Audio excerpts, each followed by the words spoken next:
All right. Hello, everybody. Oh God, she lost sound again. Yeah, the camera fell.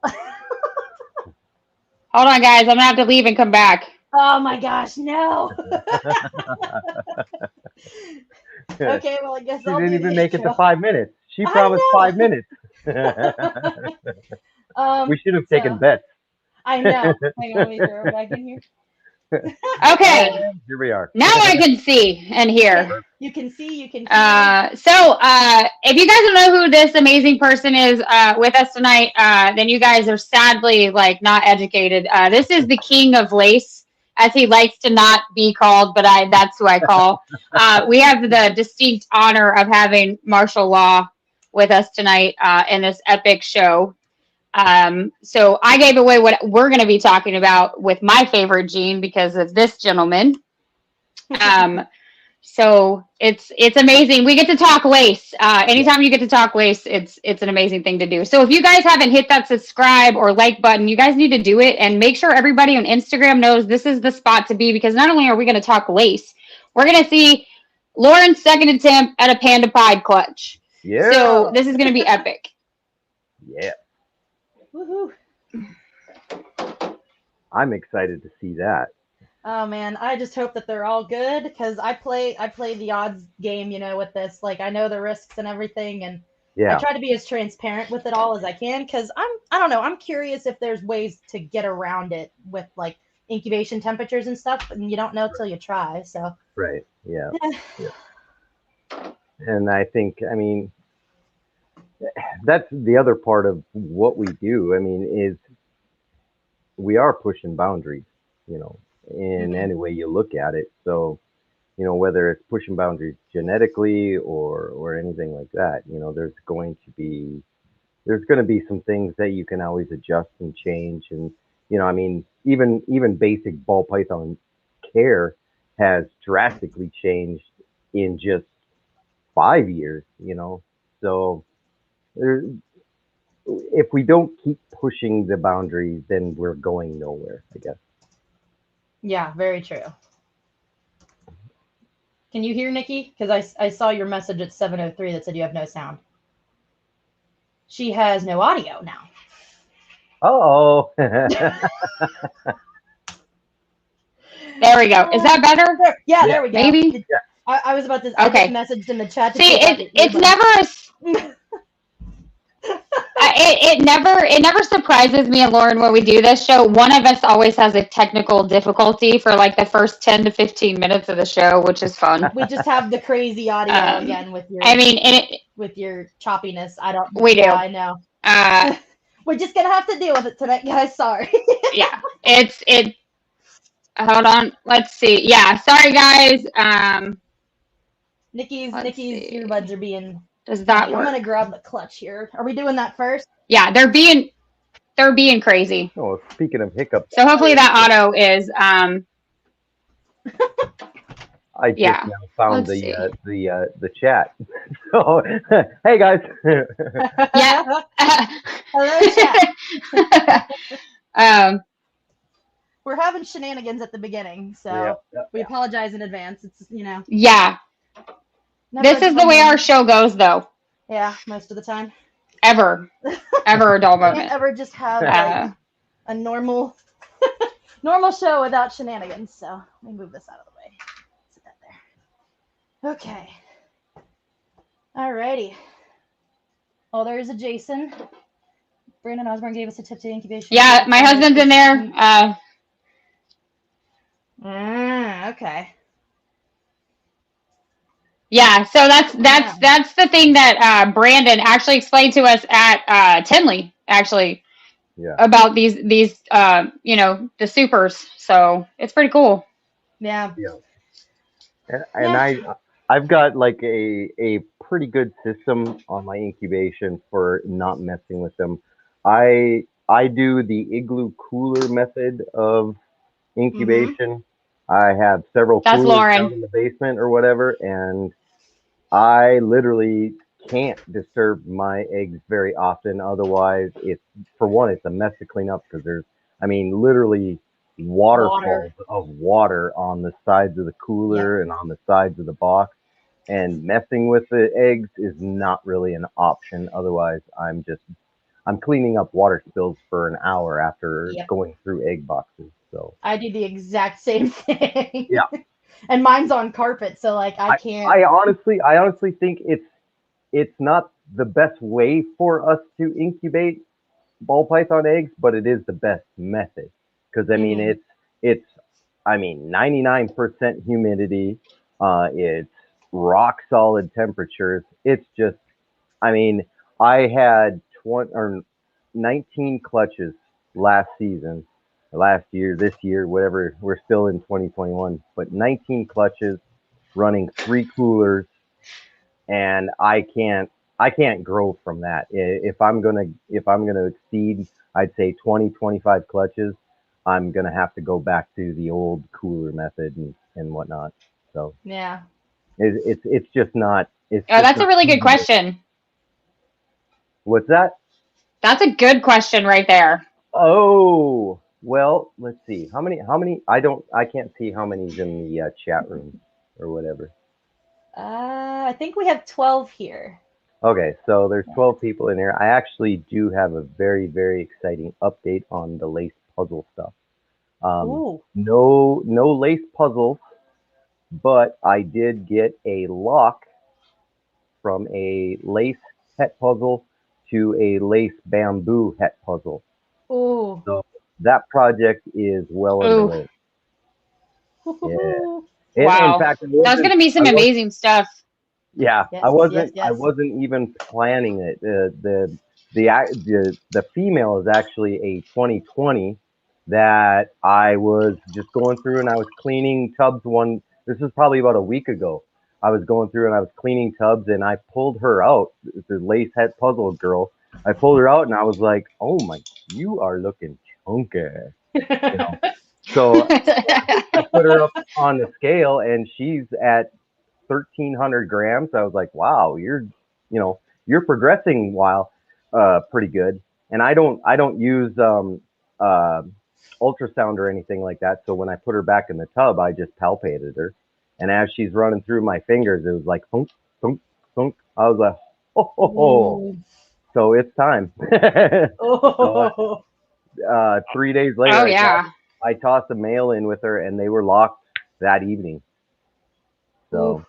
that I think is testament to just keep looking on your females and they will give you signs. They'll let you know if they're ready or they're not. I had no plans of breeding her, none whatsoever of breeding her now.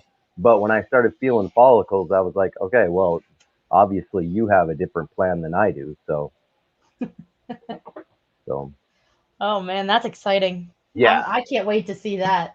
Yeah. I hope she gives you a good clutch because that'll be awesome. Yeah, some white lace puzzles and white lace bamboos, lace bamboo puzzles. I can't wait.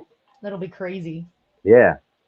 I mean, to see the photos that you put out of like what you've produced with lace, it sets like a bar of where we all want to achieve it, but like it's like we all go to see like what you're pairing next and the things that you've paired and produced. It's nuts. Yeah. Well, I mean, you do some crazy stuff, and I can't wait. Yeah, I can't wait. I know we want to get to the egg cutting, but you make a good point about that. Is like my lace stuff for me on my end of things. I feel like I'm going like excruciatingly slow with it because of the fact that I'm treating the lace genes no differently than I treat recessive projects. My single gene lace, to me, they're just het, because everything that I'm trying to do is trying to produce supers. So, I do get a lot of questions. It's like, oh, will you have any supers this year? And I was like, no, I'm still building up to it. So next year, I've probably got about 6 or 7 lace females that I have specifically set aside for white lace of different genes and stuff. I mean, like, you guys heard it from him. Like, he doesn't, like, you don't get a chance to hear some of these achieved breeders say, like, what he just said. Like, they don't feel like they've reached the pinnacle of their collection. Like, we all Yeah. believe we're trying to follow you guys. And it's humbling to realize, like, you don't think that you've met that match just yet. And you're like, no, my regular laces are hets. Like, you're Yeah. going for supers. Like, I have 3 in my collection as of right now. And I'll tell you, like, to see that difference versus your single jeans, I totally get where you're calling it like a het as your single jean versus your supers. Mhm. Yeah. Yep. Jason has something. Yeah. Any jeans. What I'm seeing a lot of is lace. Another reason for me to just try to work it like a recessive is lace as a single jean really can be overpowered by other jeans, specifically like your dominant jeans, your leopards, your spot nose spiders, and things like that. Any pattern changing jean is gonna, from what I've seen, for the most part, it will overtake lace.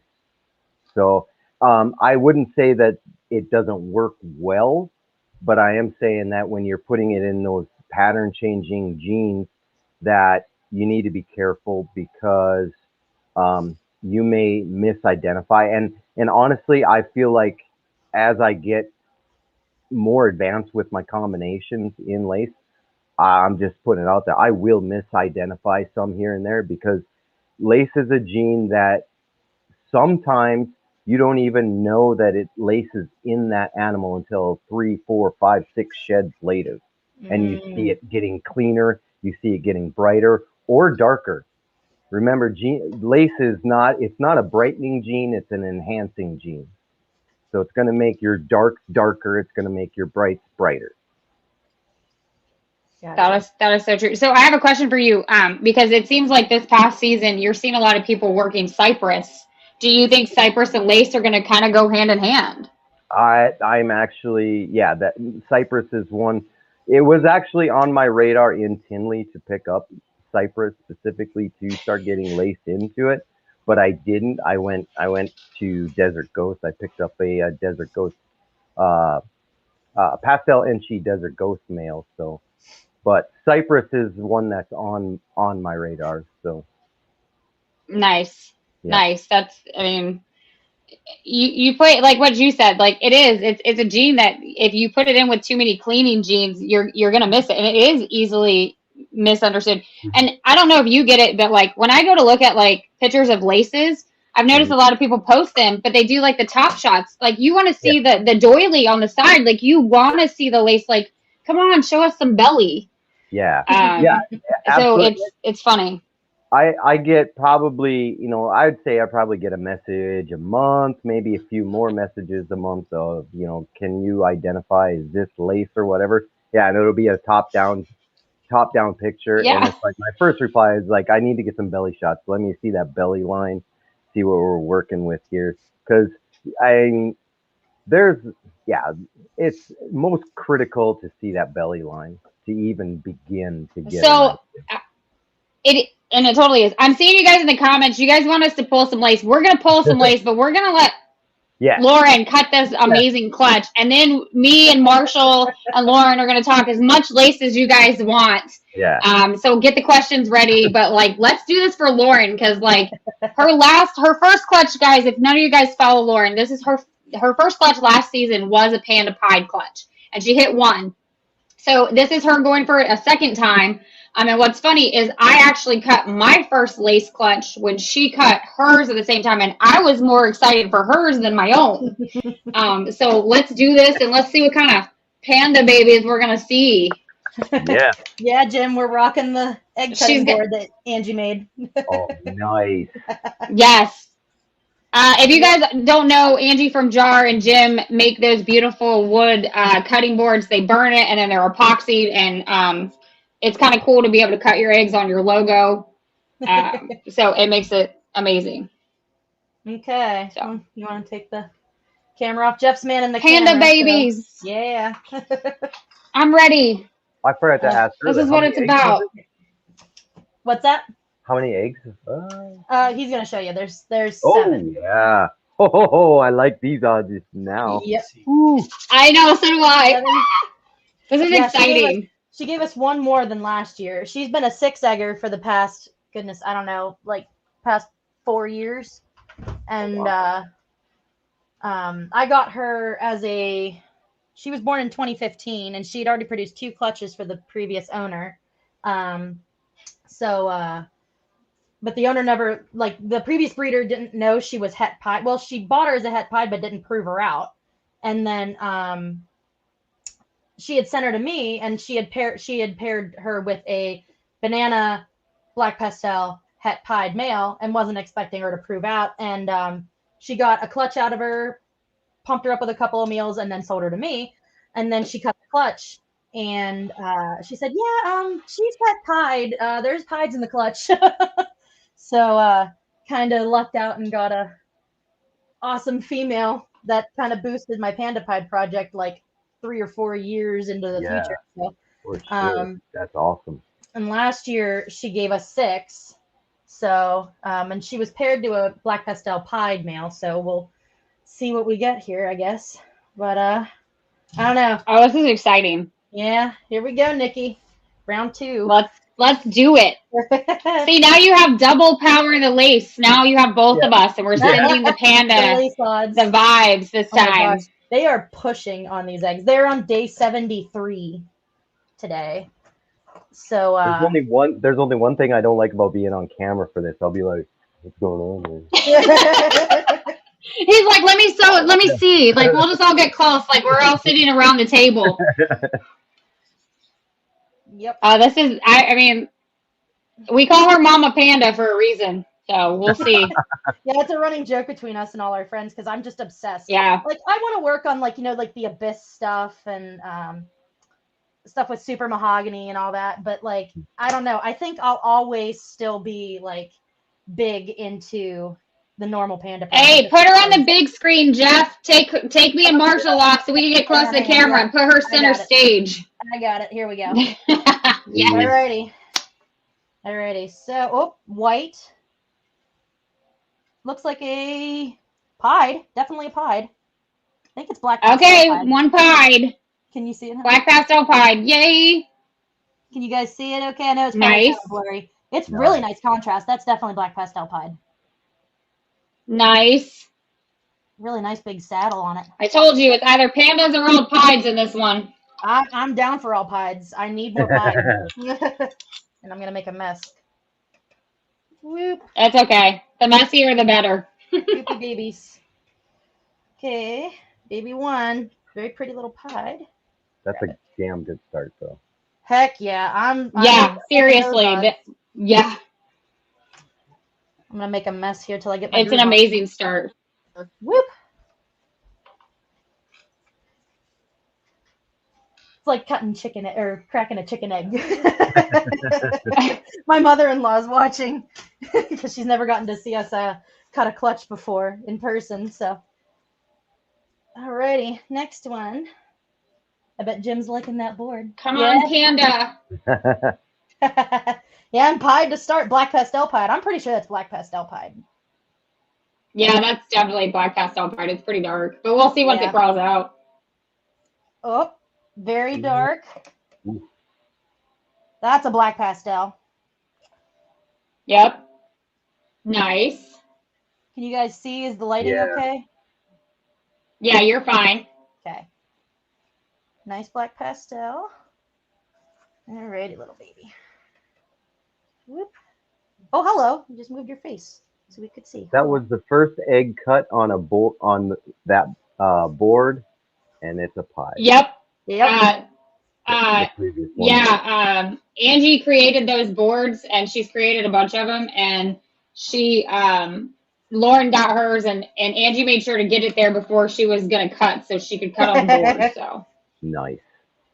Yep. Out of all the boards they've sent out so far, this is the first one that's gotten. Yep, that's the first one. Eggs cut. Yep. So, alrighty. No normals so far. I'll take that. Probably gonna jinx myself here. You guys plumped back out. I can't pinch you. That's okay. I can do the slip and cut. Let's see. I jinxed myself. It's a normal. All right, That's a so normal. now you got all those Look at that ones little out of the nose. way. Now we can get to the good stuff. Yeah, you got all those out of the way. Now it's the big hitters. That's the Just last like normal. just That's like the last Marshall normal. said. Hey, I mean, it's a heck Oh, of a hey, but- Marshall. I don't think you saw this, but Angie said she'll hook up King of Lace with the cutting board. Like, so you're gonna get one of those with your logo. Oh, hell yeah. Angie rocks this out. Like this woman makes some great boards. I can see that. Yeah. That is sweet. So Alrighty. Four more. she's got, and I'm pretty sure she'll probably stamp King of Lace on the back of it. She probably will. She probably will. Okay. Can't pinch you. Whoop.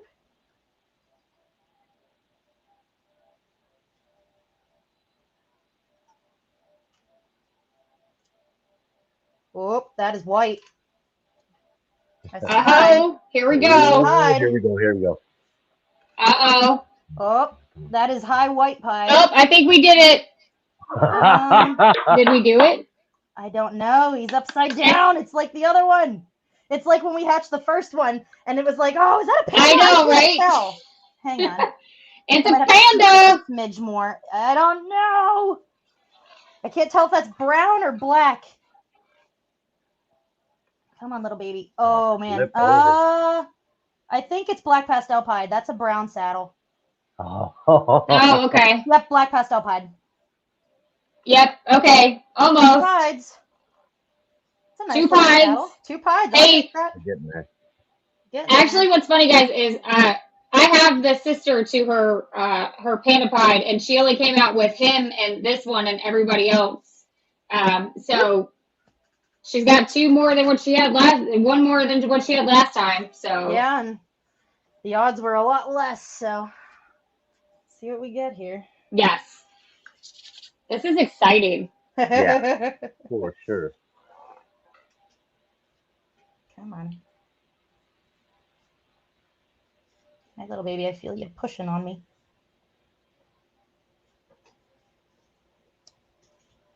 Da-da-da. Black pastel. Okay. It's got a nice little ringer there. Nice little ringer right Yeah, there. it does actually. Nice. I love ringers. Nice. I love when they have ringers. Yeah, I have Ringers a are couple pretty. of super black pastels in my second to last clutch. Yeah. And the one came out with this really, really nice, like all the way around ringer, and I was really excited about it. And I haven't been able to part with him because I love the ringer Pied. so much. Yeah. Oh, Marley's talking about Houdini. Yes, Marley. Houdini is beautiful. Trust me, she is. I haven't even been keeping track. What number are we on? We are on 6. This is 6. All right. So we got 2 more shots. So this one and the next one, pandas. Oh my god. They would hold out to the very last one. Wasn't the panda the 4th one that we cut the last time? Yes, it was actually. Hey Bye was the 4th one. Yeah. Come on, more pieds. Take pieds, pandas. I see white. High white. Oh man. Come on. I can't Uh-oh, see. guys. I It's think so high white and it's she can't upside see down. anything. It's upside down. Hang on, I'm gonna have to flip them around a little bit, I think. Try to see. Oh, wait. Is it this side that I see pattern? Hey, buddy, you gotta flip around. What? Yeah, I can see pattern here. Hello. Oh, wait. That is really black. I think that's a panda. Oh. Yep, no, that's the tail. That's the tail. Hang on. Oh, yeah, Guess that's a panda. what? I think that's a panda. She's got a panda! Woo! Yeah. That is. I'm pretty sure. Yes! Look at see the dark on the tail? Yep. That's a panda. I think that's a panda. Heck yeah, guys! She did it again. Ladies and gentlemen, she did it again. Oh my gosh. She did it again. really want to try to like flip him around a little bit and see if I can see a head. I don't want to mess with him too much. Hey, buddy. Let me see ya. Can I flip you? She did it again.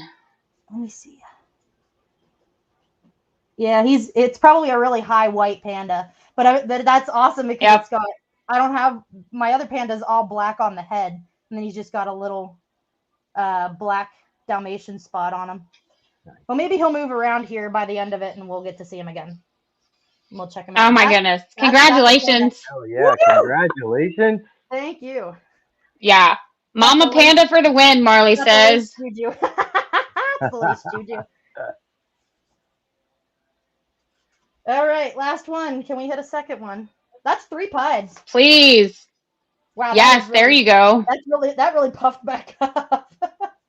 Yeah, Jason says time for 2 in a row. This would be amazing to open this one, and that's another one.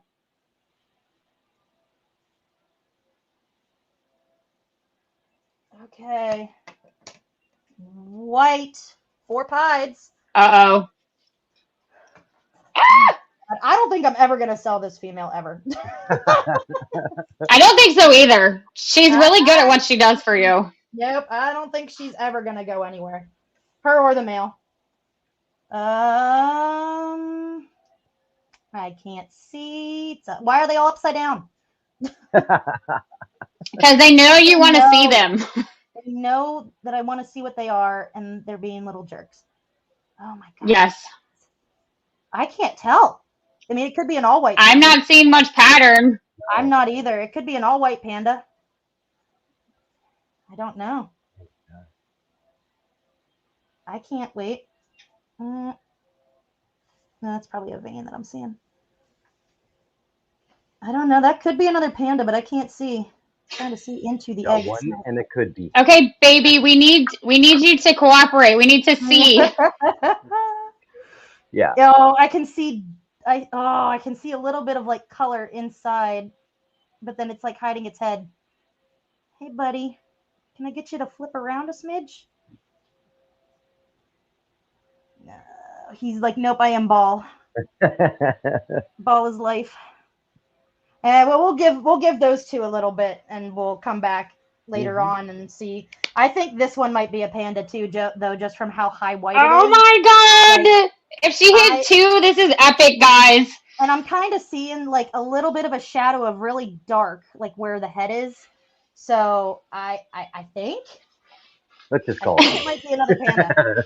Let's just call it a panda. I have to go with Marshall. Like, we're just gonna call it a panda. Because like right in here where the head's at is where I'm kind of seeing darkness, but like it's balled up, so I can't really make it out. And the goop. As Jeff gets closer, you get fuzzier. So yeah, don't get closer. I don't know, guys. We'll have to come back to those 2 and really see them, but we definitely hit 1 panda for sure. 4 this pieds. Is epic. 4 pieds this time, guys. 4 pastels. 1 normal. 1 normal. 2 black pastels. Yes. Mm-hmm. Yeah, like that is epic. You held before. Mm-hmm. Oh man, I'm never selling that female. She's never going anywhere. I'd say that's a good call. That's the big, yes, the big girl. This one down here, the big girl. Yeah. All righty. Well, oh my goodness! Congratulations! She did it again, guys. She did it again. This is the dad. Yeah, here. This is the dad. He's from. I got him from Garrick DeMeyer. Oh. I bought a female black pastel pied from him as well, but she hasn't made it up to size yet. So like Jeff's trying to fix the camera here. Hang on. The camera there we go. Broke right before the live. But he's got a couple of like Dalmatian spots. So like all his babies tend to get those. I'm kind of crooked, honey. Go this way. Yeah. There we go. I know. That's what I'm telling you.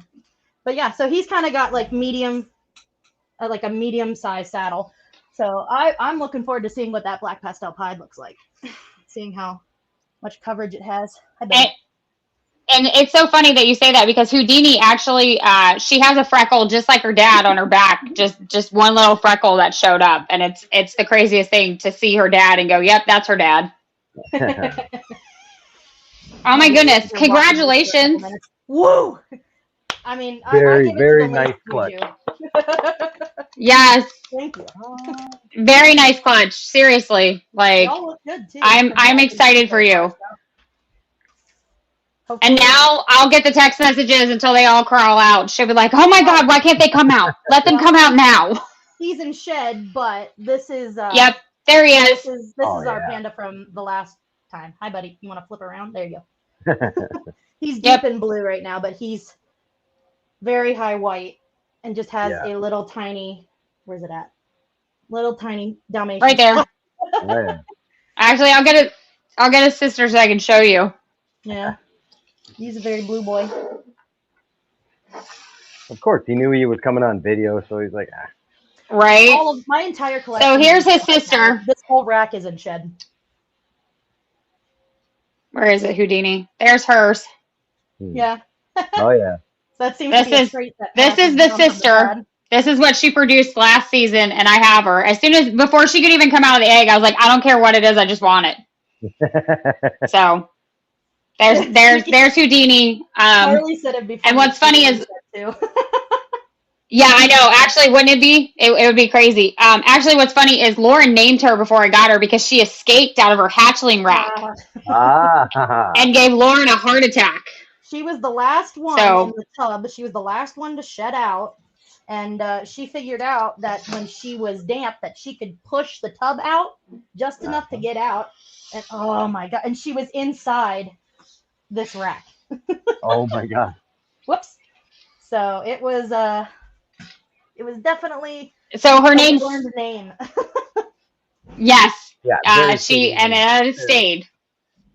So. Oh, Chris just joined. Oh my goodness. Cutting. Chris. Hey, Chris. Cutting. Chris, no, you just missed it. She's got great odds in this one. Thank you for coming, though. Seriously, we appreciate all you guys that are here. And we are excited to have Marshall. I mean, who doesn't want to talk some lace gene? That's what I'm talking about. And a lot of you guys don't know. Like I have a lot of lace. But I got a chance to actually purchase a blackhead lace male from Marshall. And actually what's funny is we've named him Marshall because we wanted to give him his namesake. So I'm excited. I finally get to have a snake in my collection that is from the King of Lace. And he has his namesake. So I'm going to scooch this way so I'm not looking at the computer and not look like I'm looking at the camera. There we go. That's better. So there he is. There's your boy. There's Marshall. Look at him. Yeah. Lauren, put him on the big screen. Working on it. Oh my God, look at his, oh my gosh, look at the transition of his belly. Holy cow. That's so pretty. Oh, he's so pretty. Oh, well, hey, the feistier they are, the better eaters they are. Exactly. Oh, look at the blacks. Oh, I love blackhead with this lace gene. Like what you said, it saturates the black and makes it darker. Yeah. And originally, like a lot of my pairings for lace, it was all with like pastels and, going to Orange Dream, and I was like, oh, bright's the way to go. And then when I hatched out the blackhead stuff with lace, and it just is like, wow, look at what's going on with the blacks. And then I did a spot nose pairing, and like the spot nose lace, the blacks in that spot nose is just, it's so rich. It's like, I really like where it goes with dark genes too. So, I mean, yeah, I know, Marley. It's crazy because you inspired two pairings that we did this season. Unfortunately, my first one, it was the spot nose to my lace ghost male, and he unfortunately passed away, and she just recently slugged out. So I lost the opportunity with a spot nose clutch. But then you've also inspired it. We have it pairing now. Our white lace 66 het glow male is paired with our blackhead female because we wanted to get females with the blackhead because of what you produced. So it's crazy to, like I said before, it's crazy to watch what you do, and then it affects like our pairings. Like we're like, ooh, this looks good, and then it's crazy because when you produce your stuff, we can actually go find it now and go, okay, this looks really good together. Yeah. Or maybe we don't want to do this one. But it's crazy to have people in this hobby like you. That so many people look up to. Like when anybody talks about lace, it's like, oh, did you see Marshall Law's new, clutch pictures? Or, but it's like it's inspiring. Well, and I'm Thanks, honey. I can't tell you how much that makes me so proud, and I'm really really honored that someone even thinks that way, because like my route in starting with lace actually came from a misidentified lace. And Really? my Wow. the first lace that I purchased, it was in 2016, and it was an Enchi pastel lace, and an Enchi pastel lace male that I paired to that first year. I paired him to a fire female, and through the pairing, I ended up producing super fires. So it turned out this Enchi pastel lace was actually not even pastel. It was just Enchi fire. I've since proved that there's no lace in him. I've paired him to a lace, and then got no supers from that. So he's none of his siblings have ever produced any lace animals. So yeah, the first lace animal wasn't even lace that I produced it, and it was through that that really got me like even more determined to figure out all this lace stuff, because having a misidentified lace snake is not very uncommon. Um, and it's not to any fault of any breeder. It's just it's a damn hard gene to work with when you're starting out with Yeah.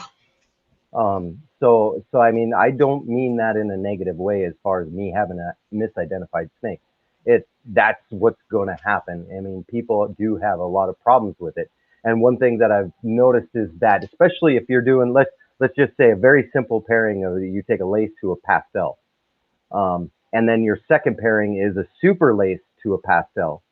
I can guarantee you that that super lace to the pastel is going to produce much more lace looking snakes than your lace to a pastel. And I've talked with other breeders. Will Morose, we had this discussion one time, and it seems like when you're using a super, you get a better expression in some of the offspring by using the super. I firmly believe that. I know other people have their own opinion on it, but I personally see it firsthand with my super lace pairing. So, but yeah, so it was a misidentified snake that got me into lace, and when I was searching out for more lace animals, once I found out that my male was not lace, it was through trying to find other lace that I realized when you went to Morph Market, or unless you knew someone personally, all you were finding on Morph Market at that time was maybe a pastel lace or a lesser lace or what was it, a yellow belly lace.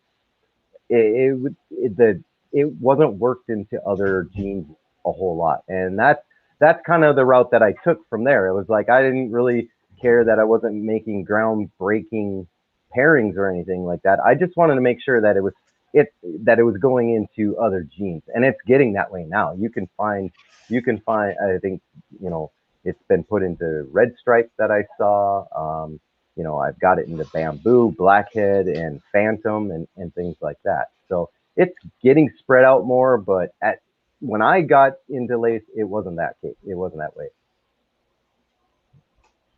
Actually, like to talk about that, I mean, the first lace that we ever got, and I owe this to Jason, and I tell the story all the time. I was literally hauling horses to a horse show, and he's like shoving Morph Market pictures in my face of our lace ghost male. Unfortunately, he passed away. He's like, "We need this, we need this, we need this," and he was $200. Like a visual ghost lace male was $200 at that point in time, and he was purchased from CV Exotics. Yeah.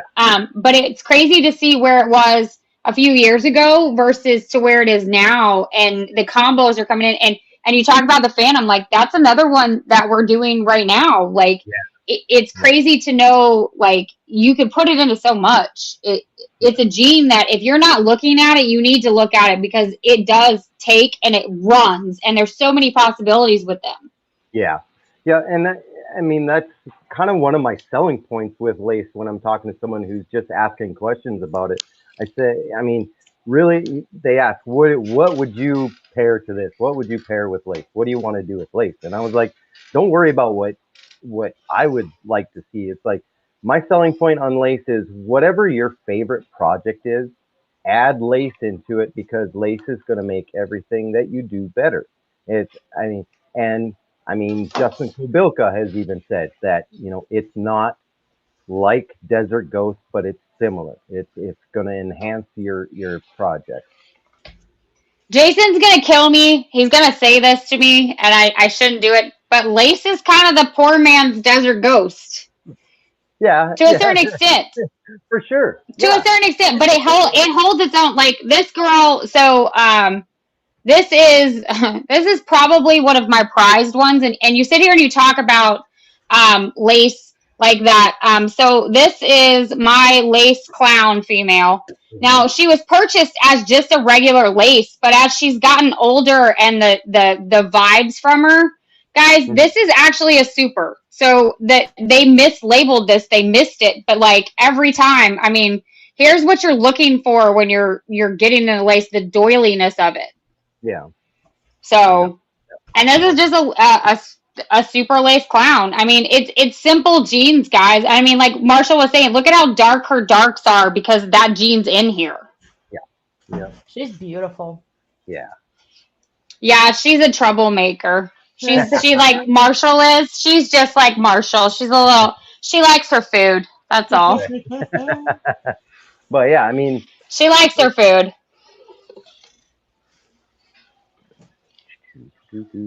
I got one that's in shed, but Marley's like ratting herself out, guys. Like, I see what she's doing. And Jason asked a couple comments back. He show off some of your favorite lace animals, please. My husband's like begging.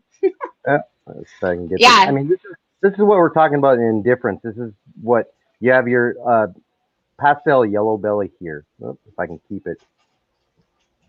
I'm horrible at this game. There we go. So, and then we have the lace pastel yellow belly here. So it's making subtle changes, but it's making everything so much better. And the then contrast on top of it's way nicer. Yeah, and then the other upside to it is you're producing snakes. This pastel yellow belly is going to age so nicely. It's going to get better with time.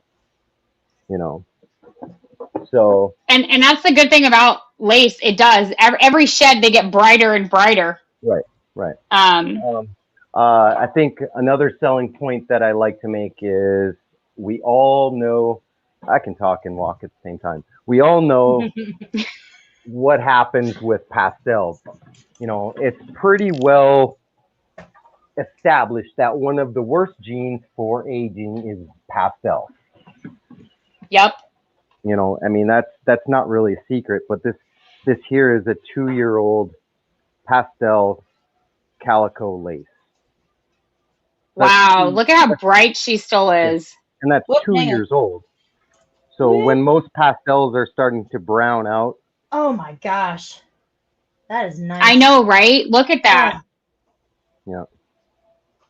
And that's one of my favorite things about this is if you can make a pastel look better, I think you might be onto something.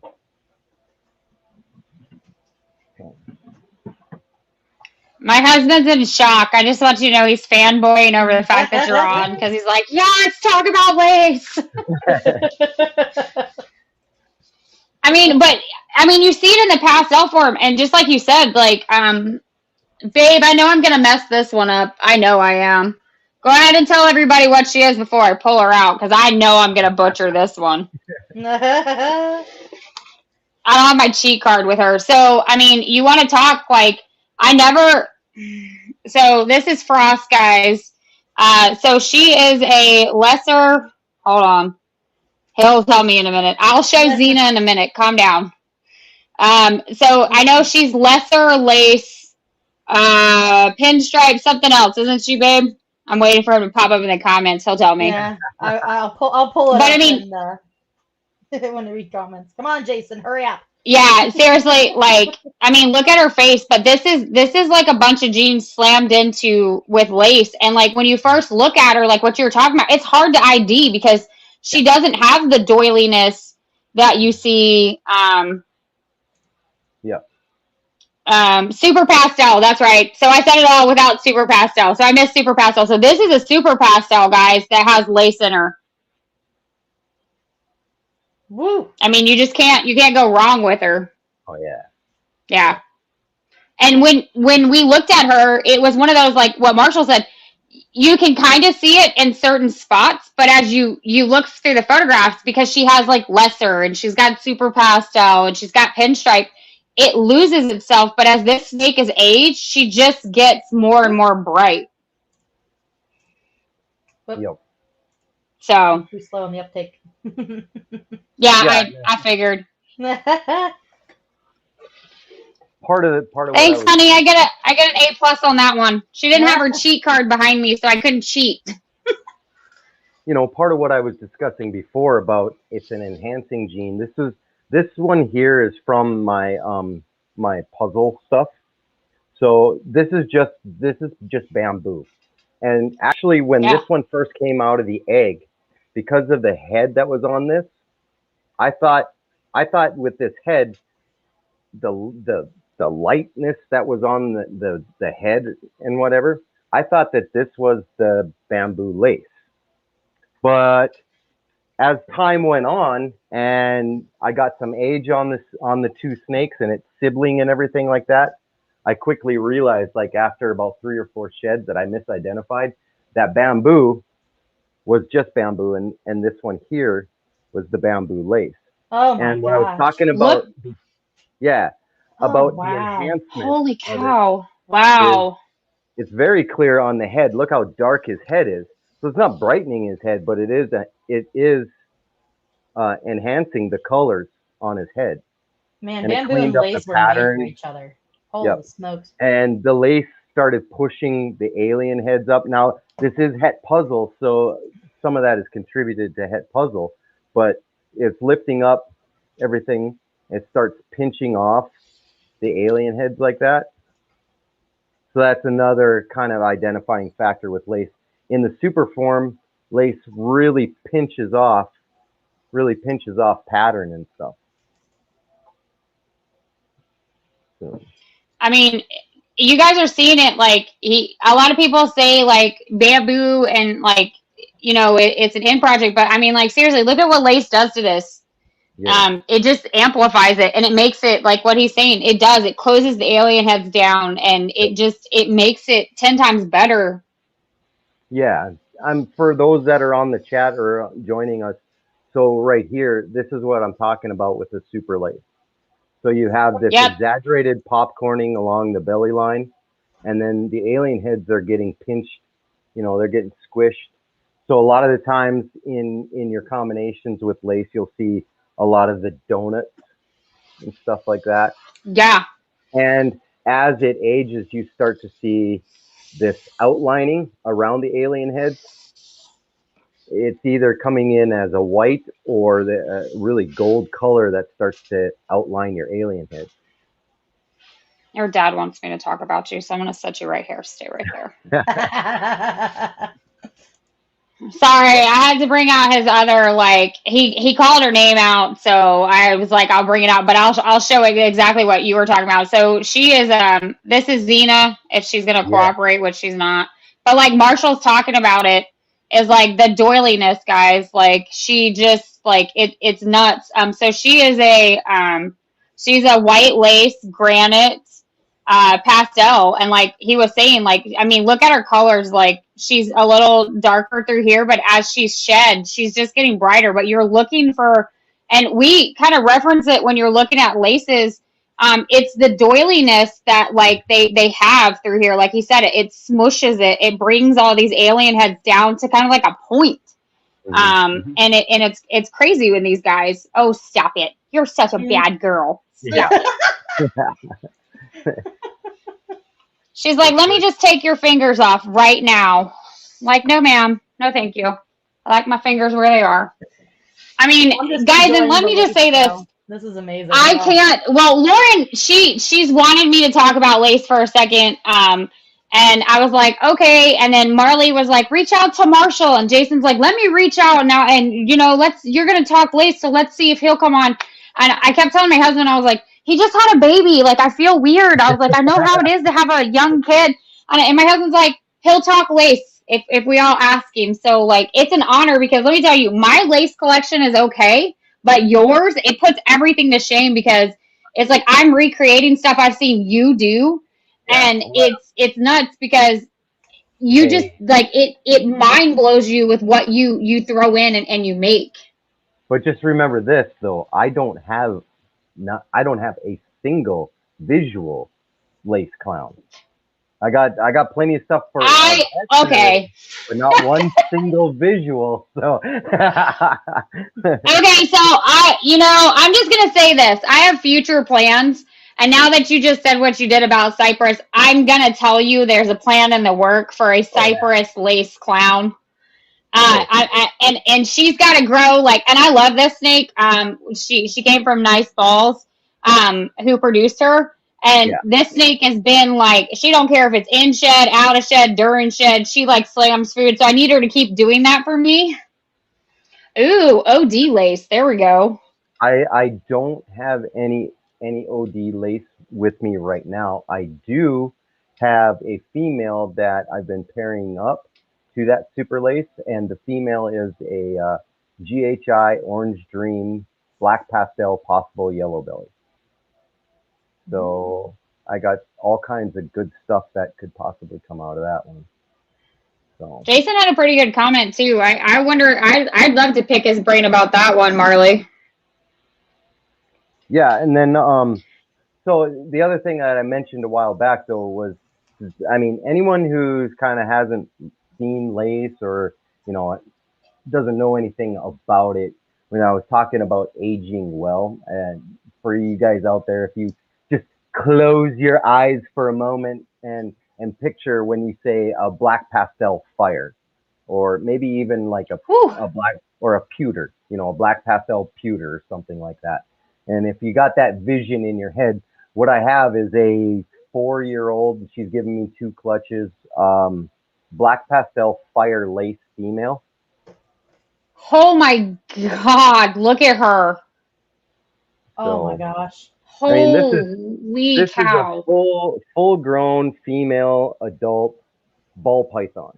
So, and that's the one thing that I am striving so hard to do is, I'm not really concerned about making these crazy combination things, but I do want to make snakes that when they're adults, you can open up their tub and be like, yeah, look at that one, So yeah. I think this one here for me is it just speaks volumes because that's an adult. I mean, look at her. Yeah. Oh my gosh. Still has. And I'm such a sucker for black pastel anyway, so adding lace to it's just mind blowing. Yeah. So it works. That one and cinnamon. The cinnamon, it seems to be a little bit even cleaner pattern with cinnamon, from what I've seen. Honey, I hope you're making notes because he's giving us pairings right now that I'm like, okay, I gotta get some cinnamon. I gotta get some cinnamon in the lace. Yeah. Marley asked what that one was again, Marshall. That was black pastel fire lace. Black pastel fire lace. Yep. Man. And fire in fact is another one that's it's really goofy with lace because it does kind of mutes the popcorning along that belly line like we were talking about before. The fire lace. See how the popcorn isn't as evident in this one. She's got a big old meal in her too. So, but it's very hypo-ish, I guess you could say. But the pairing for this one was just an Enchi fire to my super lace. So there is most definitely some hypomelanistic properties to lace because that super lace, even with all of its really dark black to it, it still will shed out a clear shed. Oh, you stop. Hmm. Actually, what's kind of funny, so actually, it's really funny. You can take me off camera because I think this is funny. Marshall actually beat me by about 15 minutes to State 48 when he introduced the Inchy lace ghosts.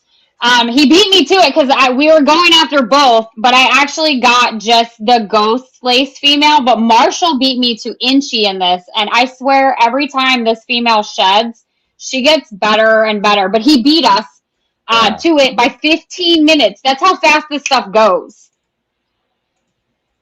Yep. Wait, there she is. I tried for both. Yep. This one is yeah. See, so I just have a lace ghost female, but Marshall has the Inchy lace ghost female that we wanted right there. So he beat us by 15 minutes. And she's feisty. She's feisty just like her sister. Yeah, she is. But that's how quick when this gene gets put out there. That's how quick when people strive to have these genes that you guys want to work with. It's that tells you how quick and how fast like they'll go. Like Jason saw the video and was watching the video, and in that 15 minutes of him watching the video, Marshall had already scooped up one, and like he's like, no, you're the second one in line, and I was like, man, I was like, Marshall beat us again. Well, the funny thing is like I wasn't going to be looking. I knew that Joel was working that project, and I knew he had that pairing coming up. I wasn't really interested in looking at the clutch because I had an Inchy fire to my super lace, so I was going to have my own Inchy laces and stuff like that. But in the clutch that I produced, I didn't get one single female in there, or one single female. Wow. And again, like I kind of talked about with you guys before, one of my goals is to have a bunch of like double supers. So I'm looking at the super blackhead, super lace. I want super Inchy super lace, and things like this. So I had no female Inchy laces, but I've got male Inchy laces. And I was like, I need that. Oh, and bonus, it's hypo. So I was like on Joel's Jason's giving. I'm telling you, like what Jason said, this is the most underutilized, exciting gene in the ball python game right now. And videos like this are gonna open people's eyes. And what's crazy is when you go to look for videos and people working lace, you can find a couple. But the fact that like you're on here and we're showing people. My best friend is like, any lace females planning to retire anytime soon? Yeah, I know. Well, none that I'm planning on retiring, but I do have some females that for anyone out there that doesn't know, I live in North Dakota, so there is nothing shipping out of this room for at least another month.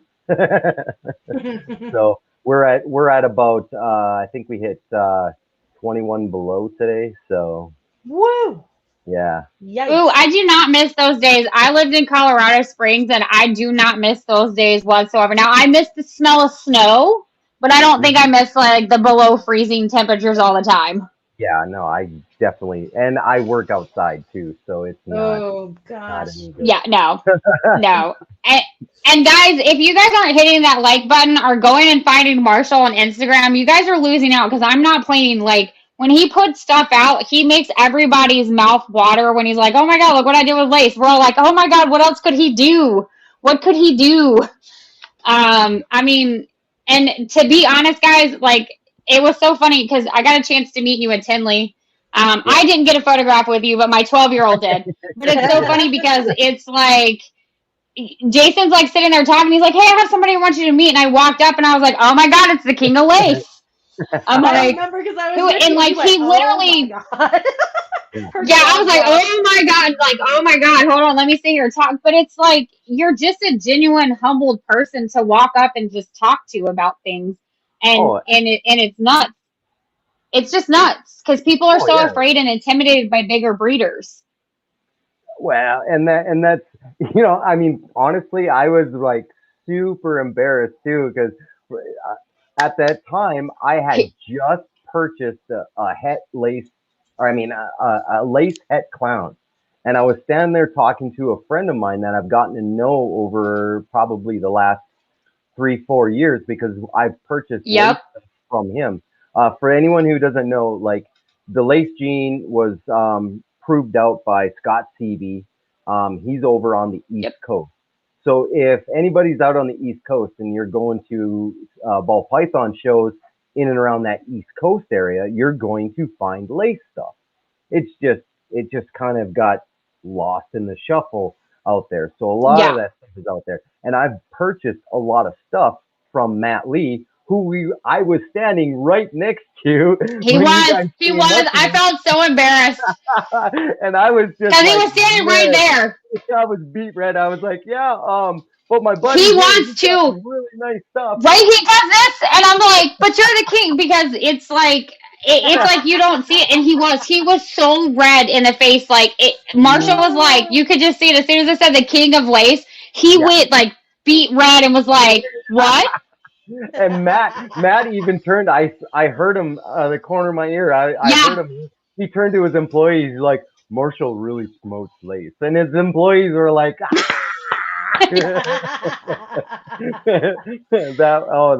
mean, it was epic, and then it's so crazy because it's like, you know, you're standing there with two like legends that produce lace, and it's like they promote it, but it's like, if you guys don't know about the lace gene after this conversation, please go ask any of us, you know, about it. Because like Jason said before, it is an it's an underutilized gene, and it's gonna make its comeback, and it's gonna make the start, and it's not even a comeback. It's like it's gonna be put into so much stuff. Like there's like you run through pairings, and like what you said, it's an enhancing gene. It does what it's supposed to do, and if you put it with the right stuff, it really makes it darker. It really makes it light, and it's great to work with. Oh, for sure. Yep. I mean, I don't know what more I can say. And like I tell everyone, anytime we get in a discussion, what are your favorite projects? What is it that you like? Okay. Well, if you pick up lace, you put it into your favorite stuff, it's going to make your favorite stuff look better. And at the end of the day, like we were talking, you'd said before about Poor Man's Desert Ghost, that is the same damn thing. Desert Ghost, it's making everything that you do better. Yep. And I mean I've had discussions in my group. You know, another big proponent of lace, Will Morose in Canada. You know, we have extensive conversations on lace, and he says that's one gene along with Desert Ghost. There's lace, and there's a couple other genes that he talks about. If he could have it in every single one of his tubs in his facility, he'd be a happy man. You know, so. Yeah. And we've talked about like, oh, could you imagine like a lace or super lace Desert Ghost hypo? You know, it's like, oh my god, you know. Ooh. Like that would be nuts. Yep. Yeah. Oh my gosh. I mean, anyone, it does so much. Yeah, and I do want to say, like, for anybody who does not have lace, and all of a sudden all this discussion of it, and you're like, ooh, I really would like to get into that. I would caution you right now, even though it looks amazing. Let me get one real quick. One of the combinations that everyone seems to love, and it gets talked about so much, is lace and yellow belly. Yeah. And it's awesome together. But I caution you, if it's your first lace pairing, to stay away from it for a little while until you get a little more familiarized with it and you start to work it a little more. So this is just simply a lace yellow belly. And I can tell you that I did 2 clutches of lace and yellow belly last year. And one of them was just a ivory to a lace, and the other one was a super lace to a yellow belly. And there are some from that ivory to lace that I'm still not sure whether they're just simply yellow belly or if it's a yellow belly lace. So what I'm saying is if you're just getting into lace, put aside the yellow belly until you get a little more comfortable with it, because it gets tough to identify together. So Actually, what's funny is you talk about that. Actually, what's funny is you're going to talk about that. Our first pairing with the lace was to a yellow belly spider, and this is what we produce. This is the only one I have on the holdback. But like you said, like unless you're looking at these genes and you're playing with it, you're not going to know. So this is out of my male that passed away. So she's a lace yellow belly het ghost. But it's like what you said. It's like if you're not staring at it, yellow belly has a lot of the same characteristics when it gets put into lace. Yep. And it's hard to distinguish. Yeah. And see, the problem is that I think even with yellow belly in general, there are people who can show you two yellow bellies. One is a very high expression yellow belly, and the other one's a very low expression, almost damn near looking like a normal, proven yellow belly, right? So that's the same thing goes with lace. I have seen really super high expression lace and one that was like, oh my God, you're going to have to prove that thing out. I don't know if it's lace or not. So you have two genes, yellow belly and lace, that have these different variations in expression. So that's why you can have something like, I think most people would take a look at this guy and be like, oh yeah, that is lace yellow belly. That's two genes in there. But I've seen other lace yellow bellies where you sit there and stare at it for an hour and be like, I don't know. So I mean it's true. It's like Jason says it all the time. Like yellow belly pixelates the belly line when it's in with the lace. That's a good question. What's the difference between white lace and black lace? That is a very good question, and I suspect that they are the same gene, but I don't know. It's not proven. I don't know anybody there. I'm sure there's somebody out there that has done the. Are you talking like the black lace blackback or the black lace? Because the black lace is a recessive gene, and then there's a lace blackback, which I think another name for it is green pastel. The lace blackback. I've heard that one. The lace blackback, I assume them, even though people disagree with me. I assume that my theory is that they are the same gene. But is black lace HRA? That's a good question. That would be that would actually be a good question for Corey Woods. Yeah, because I know there's like a big discussion between like black lace HRA and Lori. Like, are they all the same? Or are they actually different? That's why I stay out of it. I mean, yeah, right? You're like, I only know white lace. Sorry.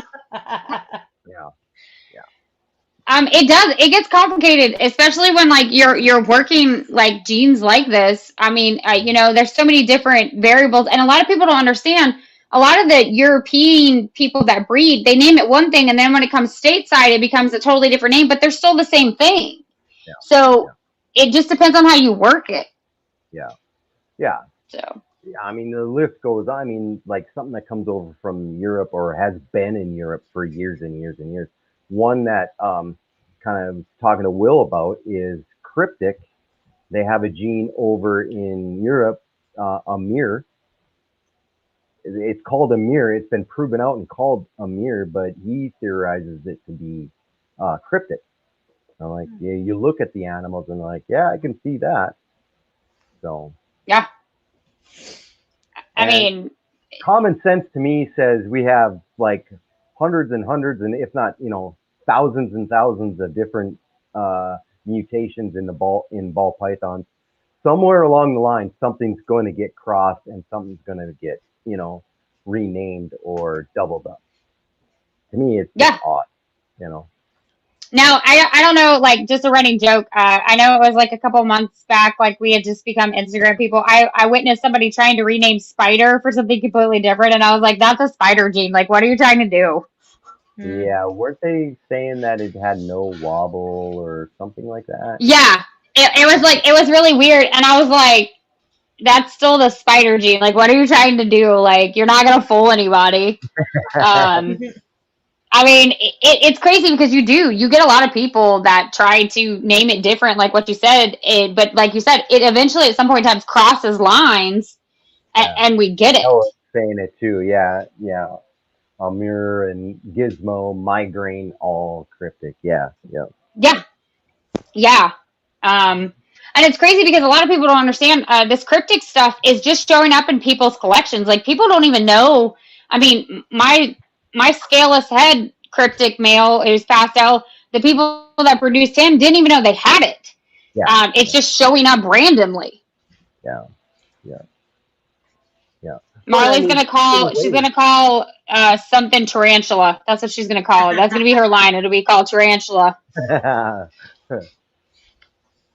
I mean, it's just like you guys like breeders like this. Like he has knowledge, and when you ask questions, like you gain the knowledge, and that's what I always say. Like this industry is about knowledge, and it's always evolving. We had talked about it like breedings and the way setups are and like racks versus tanks and you get into all these things, but it's great to have people. I know like me and Jason are always like, now that we have an acquaintance with you, we're like, yeah, if we produce something lace, it's going straight to Marshall so he can tell us if it's lace or not. So it's nice to have people like that in the comments. Yeah. Yeah. Yeah. Jason, he's promoting the cryptic stuff. Hell yeah. Yep. I have a lot of it. Do you? You have a lot? Yeah, of it? Actually, what's funny, you don't know Kayla, the 12-year-old that you met, the savant, as we all like to call her. She's going for full scaleless Firefly Kryptons this season, like at 12. Come on now. At 12. Oh my God. And she's using our male with her female. Like, this is a 12-year-old that has like seen, and oh God, he wants me to show Mega. Really? That one? God. I have to bring her out? Man. Nikki's gonna get bit. Actually, okay, let me just say this. I've been at this 5 years, ladies and gentlemen, and I have not taken a bite from any of these snakes. Yet. All right. Nah, not happening. What better time than on Blood video? gets views. All right, so you guys want to see, okay, this is another prize and joy. Okay. So she's a Superfly Yellow Belly Krypton. Oh, I love that snake. See her eye stripes, ladies and gentlemen? Yeah. There it is. She's nuts. You won't see very many like this. And you know what's funny? She's feisty. She likes her food. What can I say? Hey, you're wrong. Oh, you can step in the camera if you want. No. You can say hi. Come here. Kayla. Go ahead. Hold on. I know, She's- it's your spotlight. Kayla. I'm stealing the spotlight. Hey. Hey, everybody. This is mine. Now she'll go Hi, away. everybody. Kayla, I liked your throne earlier. Dude, I'm telling you, like, her throne of shavings, like, okay, so I'll make you guys laugh. I got 59 bales of, like, horse shavings from Tractor Supply and dumped it on one of our highways.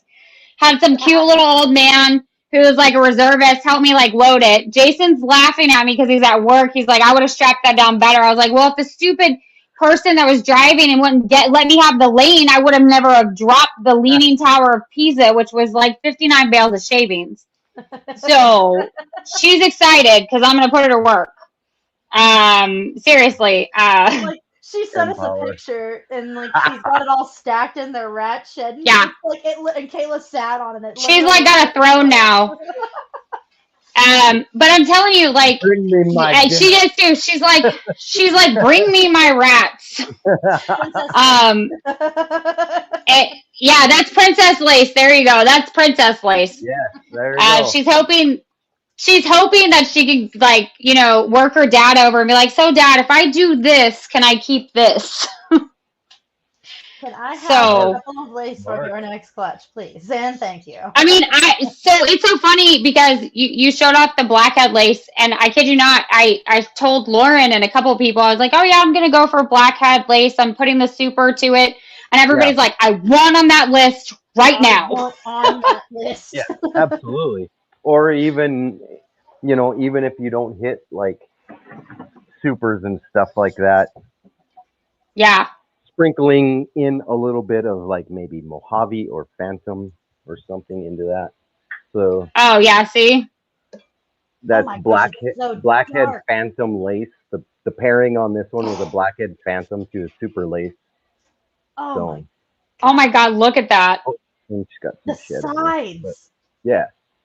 Oh I know, right? gosh. Nikki, I'm going to I mean, be just look at her. paying you a Yeah. bunch of money for lace stuff. Dude, no, I'm behind the curveball. Marshall's got it all. Hit him up. I'll be hitting So I up mean, Marshall. yeah, I'll be hitting you up. this one right here was actually that is the pinnacle of, or that's the start of where I was like, holy shit, I got to start doing blackhead lace stuff. Oh my And that's gosh. where I want to Yeah. keep progressing it from. That's So, Yeah. bonkers. and I actually, I mean, like, the funny thing is, I repeated this pairing again this year or whatever, and I didn't even hit one.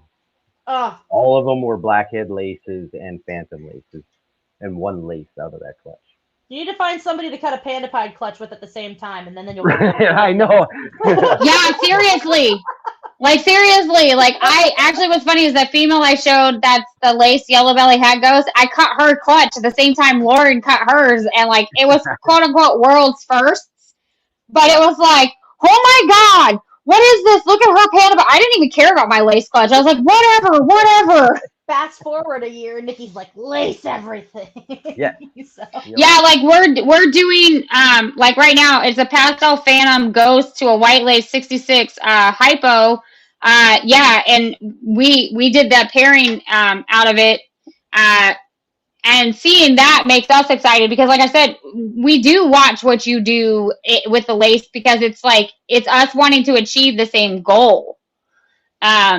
You know, it's funny. People ask, they're like, "Why did you get a blackhead lace if you're producing it?" Well, I only want the females. I want a different bloodline. I was like, Marshall has a different bloodline to put into it. and plus, Yeah. eventually, you're gonna So see it's super blackhead laces like Yeah. white lace. yeah, like I'm gonna be behind him, guys. I'm not lying. I'll be behind Marshall. Marshall will hit that way before I will. But like I'll produce it because I'm like, oh my god, it looks so good. And it's so funny in being a husband and wife team. It's crazy because I like it really dark. Like I like the dark jeans. I love to play in the dark jeans. He's like, oh my god, let's get something in here that saturates it and changes this and changes that. But it's like the darker, the richer the jean. It's like, oh my god, I want to put lace to it. Everything I think we bring in the house now, I'm like, oh no, Bacardi's going to that. And Jason's like, you're going to kill him. He's to everything at this point. That Yeah. poor snake, he's gonna be real worn out by the end of this. I mean, he's the only one on the board. Like, as it stands right now, between him and, like, my cryptic male, my scaleless head, like, they're the ones that have the most females at this point because it's like, oh no, I want to put lace into this. Oh no, I want to put Krypton into this. And it's crazy. yeah. I mean, yeah, like Just said, keeping the Dean line strong with the outcrossing. But it's like people ask, they're like, well, why did you get that male? I'm like, Marshall's had that on the ground a lot longer than me waiting for this female to become gravid and to lay eggs. So it jump starts that momentum to bring him in here and do it. I can't wait to see that. That'll be really cool. Yeah, that's going to be really cool. Fun. Yeah. Chocolate and lace. Yep, chocolate and lace, and Oh, yeah. then, another Favorite pickup chocolate of mine from Tinley was a because I've got quite a few lace het clown stuff that I've produced this year, and I've got a couple more pairings coming up for this coming season. But in Tinley, I picked up a mahogany leopard het clown. So it kind of gets me out of my box a little bit because I won't be using supers for it. But I think like a lace het clown to mahogany leopard het clown is that one down the road. That'll be exciting. The mahogany, mahogany, cypress, orange dream. Those ones are definitely on my radar. See, I got to get going on those sorts of things. That'll be. Whew. Lauren's like, what's funny is I don't have any mahogany. Instagram. Like I'm not gonna lie. She has mahogany. She works that gene, and it's funny because now you just flip the switch on both of us, and now we're like, Mhm. And So, Nikki's gonna be like, it's crazy. Can I get some mahoganies from you? Yeah. Mahogany. Yeah, lace can I get has- some mahogany for this? Yeah, mahogany and lace has not been done yet, but I actually got the mahogany leopard from a good friend of mine. We did a swap. JSA out of Minneapolis. He is working a small bit of lace now, and that's one direction that he's going with it also. So there's probably going to be some mahogany lace clown stuff coming up. Blitz lace. Oh, here you go. Lace. Jason just, oh Lord, this is a good one because now I want to pick your brain about it. Blitz lace. Yeah. See, Blitz is very interesting to me because you get that such crazy pattern along the sides and everything like that. I obviously it's going to be awesome, but I honestly think what's really going to be the wow factor with the Blitz lace would be more along the lines of the Blitz white lace, and depending on what fence you're on, how you are with Blitz, the Blitz, super lace. So. Oh my God, my breeding plans just changed. We actually have an acid blitz spot nose granite male that's finally coming up. Now you've just totally flipped my thing because I'm about to put him to that yellow belly lace that I had out here. Like now you've just mind blown me some more. Yeah. So I want to be first in line for any babies that you sell from that. well, I'm going to tell you right now, a lot of them are going to be holdbacks. A lot of them are going to be holdbacks. I know that. Dibs on everything. The first ones that you're planning on yeah, selling. dibs on everything. I'm just saying it. It's on video record right now. Yeah. I mean, I'm excited, but see, that's the thing. Like, you guys don't understand. Like, to hear him talk about these genes, they're in play, and people are starting to work with them and go, "Oh my God, this is going to look so good later down the line with these genes." It's nuts because it's like there's not too many. It's not, and exactly like a lot of people don't understand. Like when you go to these shows and you walk past and you're like, "Oh, is that a lace?" Dude, don't sleep on lace. Like there's so much that you can do with this gene. Just don't. Yeah, absolutely. And don't sleep on lace, and also just be ready for the gene. It's Yeah. me personally, and I'll tell anyone that wants to talk to me about lace. It's a hard gene to work with, and I mean, one of the reasons why I haven't gone out and like, okay, I'm gonna go buy, a tri-stripe this or a exanthic that, or this recessive is that recessive, so I can put lace into it, is because I wanted to start from scratch, based on my initial early things with lace and having bought a misidentified animal. I wanted to start from scratch and build it up, and I wanted to see lace's interaction with genes first.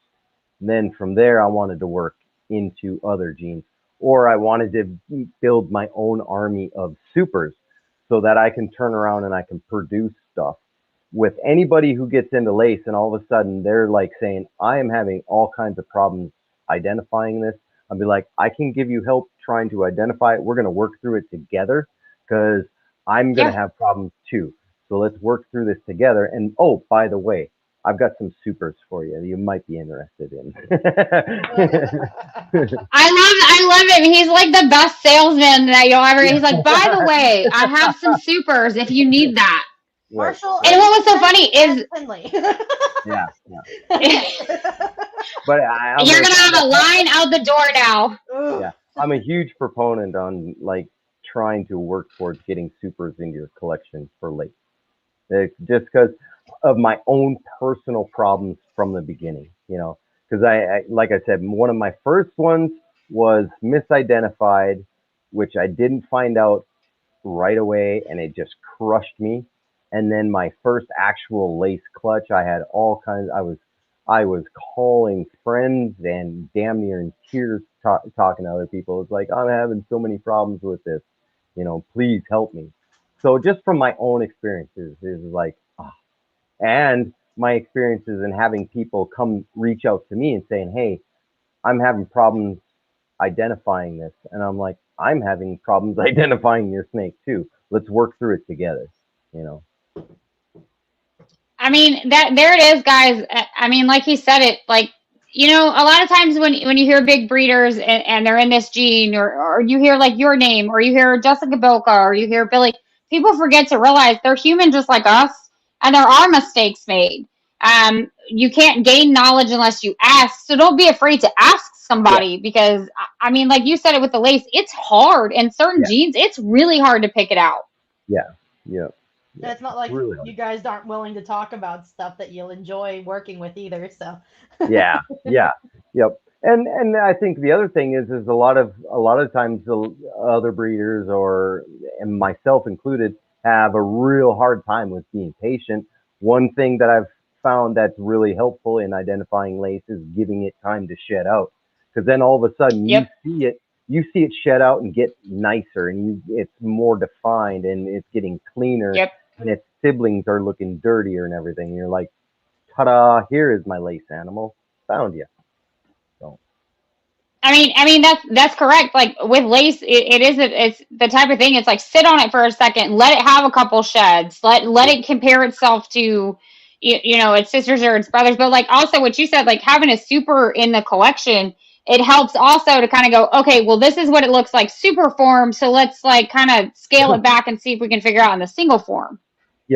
yeah, because even like I talked about before, it's a little difficult when you're dealing with more dominant genes like your spiders and your leopards, and we talked about it earlier. Spot nose, you know, it has a tendency to really kind of mask the popcorning along the bottom. I mean, Yep. it's there, definitely it's there, but it is a little more masked than you see on its own. But then you look at just the rich darks that are in it, and almost like these cream tones to the, instead of being Yep. yellow, you get more of a cream color. And you know, like I said, it's kind of a little bit of a hypo-ish thing that's going on with it, you know. So there you I go. mean, That's why he can just keep opening drawers, guys. He's gonna like put us all like we're gonna be like calling him later and be like, so Marshall, what else do you have for sale? Yeah, Because I right. feel like my paycheck needs to go to you at this point. I mean, I won't lie. Like, it was funny. I contacted Marshall. I was like, my mail just died. I was like, what males do you have? And it's funny. He's like, typically nobody asks me about the males. They don't want the females. That's the truth. Yeah. Yep. It is. It is the truth. But the nice but thing it's with like if you get a decent white lace male, you spread him around and you get lace everywhere. Yeah. So that's can't go wrong there either. No. I mean, I was blessed this season. My super male that came in, and he's another one produced by CB Exotics. They didn't prove out the ghost on him, but he's already paired to my female. I was blessed to be able to have the opportunity to have that because my male got sick, and I could just kind of tell he was off. He wasn't breeding, and I was like, something's off. So I went ahead and me and Jason decided to pull him in, and he saved my lace season this season because I don't have anybody else to do it to, and he's a super. And to tell you the truth, I don't care if he's ghost or not. Yeah. He's still a super. Yeah, for sure. But So. if he is ghost, that is a perfect addition to your lace project. Oh God, yeah. Oh yeah. For sure. I count down the days with her. I'm like, please just ovulate already. Just ovulate. Because I'm like, I need to prove out his ghost. Yes. So I'm gonna be like hitting you up every day after that clutch lays and be like, so is it time yet? Have they hatched yet? What'd you get? I know, right? She's gonna be like, is it time yet? Actually, like, I'll do it this way. So we'll have to do a live. I'll have to have Marshall back. I'll have to have you back because he is the king of lace. And hopefully he'll send me some ghost juju on this one, and we'll cut the eggs live when she lays them. Hell yeah. Because I'm excited. I mean, to have stuff like that. Mm-hmm. Yeah, Jason's right about that. Yeah. Nikki and Jason have definitely opened my eyes to the lace stuff, and now seeing all the stuff you're showing, Marshall, holy crap! Yeah. Because then I mean, but I have to give credit too, because Randy from Pope County, he's Team Lace. Actually, he comes in, he stocks my collection every now and again. He's going to come pay a special visit just to see the clown lace that's in the house, the super, because he's like, I have to go see this in person. But I'm telling you, like what you guys are seeing that Marshall's pulling out, until you actually have one in your collection and actually see it for itself, like these photos and the videos don't do them justice. None. No. I'm so pumped to see everything that you have Nikki in March after Tinley. Like I'm ready. Yeah. I'm just saving my money so I can just rob Marshall of a bunch more snakes. That's all I'm trying to do. That's all I'm trying to do. Before, but that female before was the Enchi lace hypo, and then Enchi lace without hypo. So there's a little bit. Oh my God! Look at her. And she's got a big old holy belly. Cow. He does. He is the reason that I got that Enchi lace hypo is because I had no females with Enchi and lace. So, and he just ate a big old meal. So. Yeah, you can tell his belly. He's like, I'm a full boy. I have a nice fat belly. He's a happy boy. Yeah, he is a very. He is. Yeah. So, but yeah, I mean right from the beginning, when I started with this clutch, I was like, instantly, I need double supers. I need a super NT white lace. Yeah.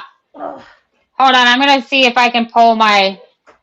Let's see if he was breeding and I pulled him out from his girlfriend today. So we'll see if he's in the mood. And I forgot to say, I'm sorry, but Enchi is another one of these that I don't know why, but if you look, there's no popcorning like you get from the traditional Enchi belly line. Barely anything as far as that popcorning.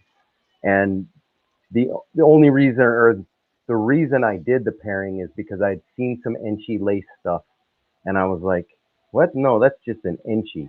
Until I saw it and bred it for my own eyes. The pairing on this guy, it was my super lace paired to an Enchi fire female. So what are you looking for? Like, are you just looking for like the brightness or brightness? And if you think of if you picture in your mind just an Enchi, just a plain Enchi, the lace is almost giving it this hypo ghostish kind of hue to it. Gotcha. So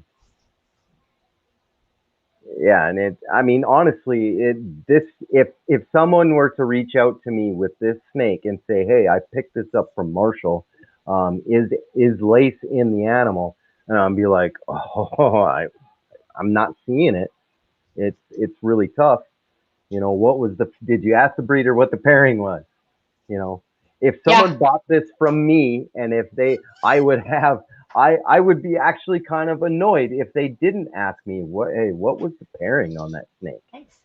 I'd be like, it was. It's true. You want people to ask you the pairings. Like he was just talking. Mm-hmm. So now that we're talking about him, this is my super white lace male.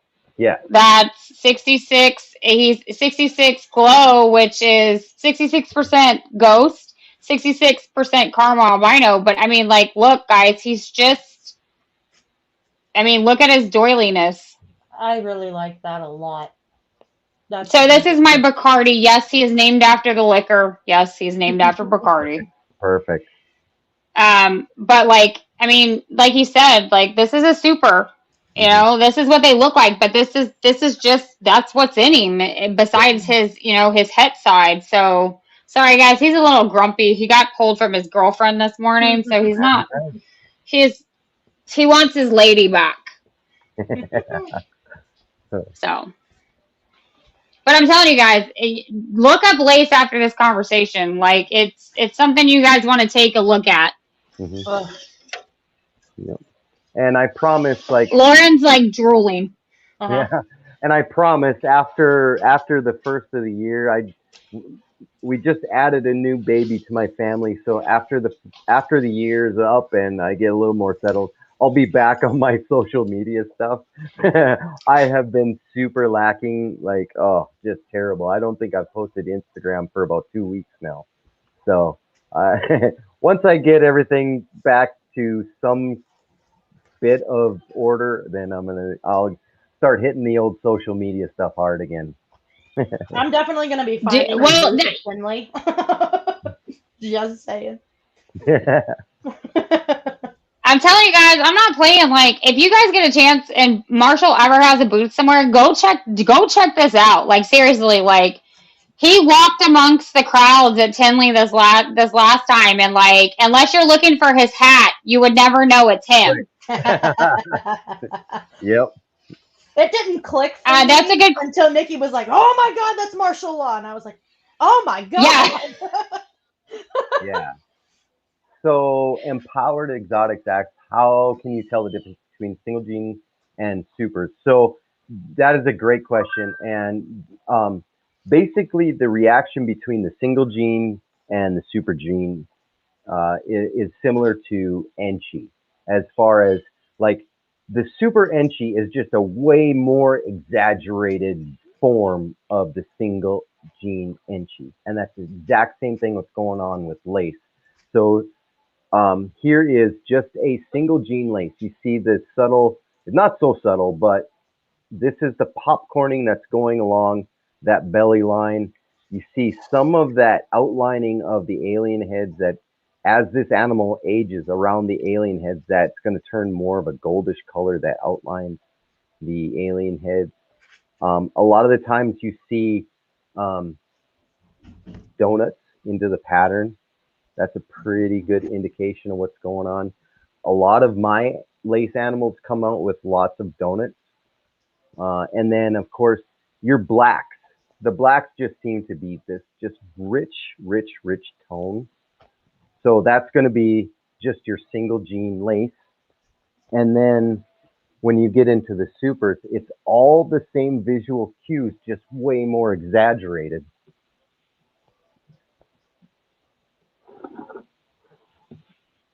So in super form, like again, way more exaggerated popcorning, way more pinching on your alien heads.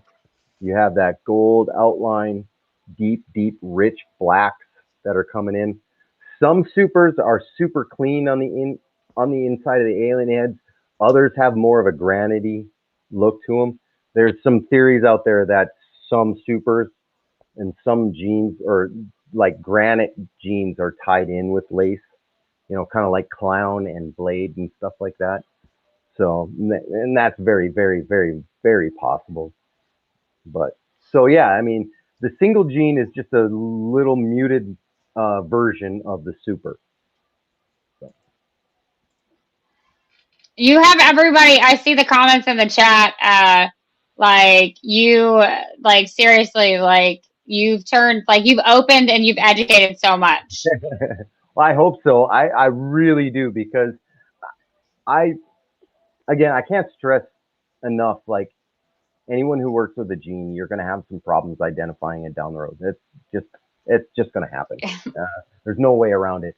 And I want to get that word out there, and I want to have this discussion on the gene, because I feel I feel like shit sometimes when people reach out to me and say, "Hey, is lace in this?" And I look at this picture that they have, and I'm like, "Sorry, I don't know.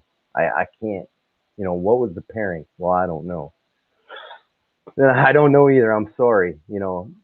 It's sometimes in combinations it gets tough. So I think the more conversations I can have with people on the gene, we can open up discussions and go over things. The more we learn together, and the more we can kind of work things out and figure things out. Yeah, that's for sure.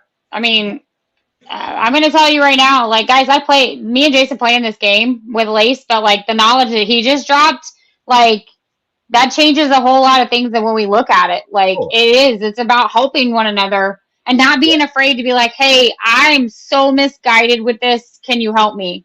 Yeah. And that's another thing that, another thing that's going to happen if you are working the lace gene is you might have some holdbacks. You might have some holdbacks. Actually, a lot. You're just holding on to prove out, or holdbacks that you want to keep because, lace is for sure in there.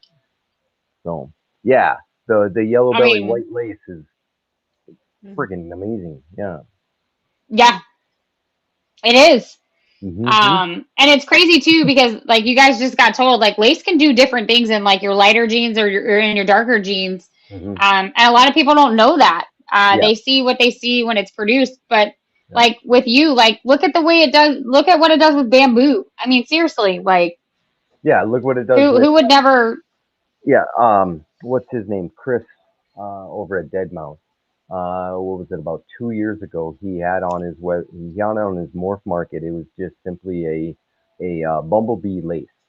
Nothing. I mean, obviously, it's nothing special or whatever, but it was an adult breeder size, ready to. I think he had even produced some clutches with the female, and he held up this snake on picture, and everybody knows what a stinking bumblebee looks like.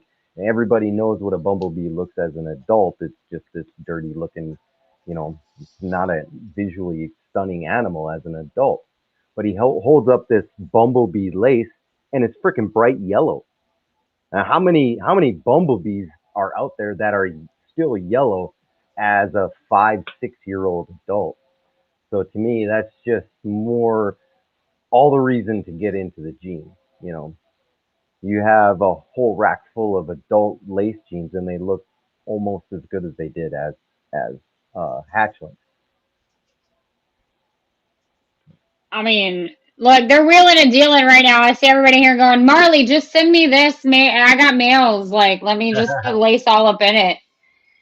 I mean, it's crazy, like to see what this gene does, and like you said, like what it does to like a spider, like a killer bee or a queen bee. I mean, it just keeps the color. Yep. Yeah, absolutely. Let's see, what someone is asking, great enhancer gene for TSK Exanthic, I think. Is that what we're talking about? I would bet. Yeah, but that's one thing that I really love to see. I actually do not have any Exanthic, unfortunately. But I would say who's ever interested in Exanthic and lace at the same time, some Firefly lace Exanthics. Holy crap! Hi, Nikki. Hi. Uh-huh. Hi. I have a lot of that in my house right now. Like Kayla's just now, she's sitting upstairs watching it. She's like, all right, so my pastel Exanthic, I'm gonna need your lace for this. Mm-hmm. Yep. To me, yeah, something like that. Or a lace desert ghost Exanthic, some double hit stuff like that. Now I have a question for you because you bring up Desert Ghost. What about Enhancer? Like, do you think it'll kind of go hand in hand with Enhancer like it will with Desert Ghost? Uh, I'm on team. They're the same gene camp. I think enhancer. Okay, see. Gene. To me, a lot of those genes that if you pair them together and they produce the same super or the same visual gene, or a lot of those genes are the same. I hope to be proved wrong, but I think they're the same. Whether you're working enhancer or desert ghost, I think they're the same. Now, this is my uneducated. This is my uneducated thing. Has anybody tried to are there like different lines like enhancer and desert ghost? Like, can you pair like an enhancer to a desert ghost and get something similar? You can. Yes. Okay. Yeah. I'm not going to name any names, but I know of one breeder that is very, very big into desert ghost that has bought enhancers and relabeled them desert ghost and has made those pairings. So, ooh, the plot thickens with breedings. Yeah, I do know for a fact that they are compatible at the very least. Okay. Jason had a good question. Is lace the best investment for inspiring breeders and the landscape of Codom morphs available right now? Yeah. Oh, for sure. And I think my opinion was only backed up by Justin Kobilka's video here a couple weeks ago, maybe last week, talking about last week I think some of the genes. One of the most, he didn't even say underrated. He just said one of the genes that you need to start investing into. And the fact that I do know that he has done some pairings with some lace, 2 lace, triple hets. I think it was Desert Ghost, Hypo Clown stuff, I think. Oh my Oh, god. God. Oh my god. Oh, God. So Oh, my God. I know that those pairings are on the ground and running. And the simple fact that anyone who's looking, again, anyone who's kind of interested in lace, and I think one of the, or without question, the biggest breeder in the United States, and maybe even the world, is doing lace pairings. But he's not doing, I'm putting this lace to this codominant. He's doing lace to lace. You know, even his pairings are lace to lace. And I've discussed lace with Justin, and himself, he says that he's had some problems with identifying it. You know, and he's very careful to make sure that his pairings are lace to lace. He's treating it like I am, like it's a recessive. Yeah. Everyone is typing. We're all typing. We're like, yes, you need this. Like, we're getting like 50 questions. I mean, it is the gene. Like, it's the gene. And if, you know, some people, like what you said, like Desert Ghost versus Enhancer, like, that's an eye-opening thing to think that they're both the same. You don't hear very many people talk like that. You hear Desert Ghost, Enhancer. You never hear it as, hey, this is probably the same. Yeah. I don't know. You've educated a lot of people tonight, and like I've loved just being able to sit here and like talk to you. I mean, I do like to say that when it comes to the Enhancer and Desert Ghost stuff, I would say to keep an open mind about it, because I'm willing to bet that somebody's like, oh, that is bullshit. They are different genes, and I am not going to argue that. They could very well be, but they are compatible. I do know that for 100%. Yeah. Concrete fact. There's a lot of people that are actually that are doing Enhancer Desert Ghost stuff to pair it together. Like what you said, it's not like your lines of Xanthic where you have your VPIs and your TSKs and stuff like that where you can't intermingle it, but like it is you can do it. But man, I'm talking, guys, if you guys aren't following him, like follow him. Yeah, he's taking a break from his social media, but like go back and look at like all the other stuff he's posted before, because like this is like a wealth of knowledge about this gene. Ooh, sorry. No BS. Yep. LSR Fire is another one that is coming here this summer. Yeah.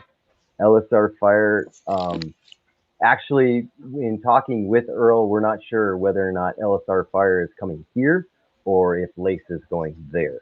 So we'll see how that now, see, that's going to be epic. Yeah. That's going to be some epic stuff right there. Woo.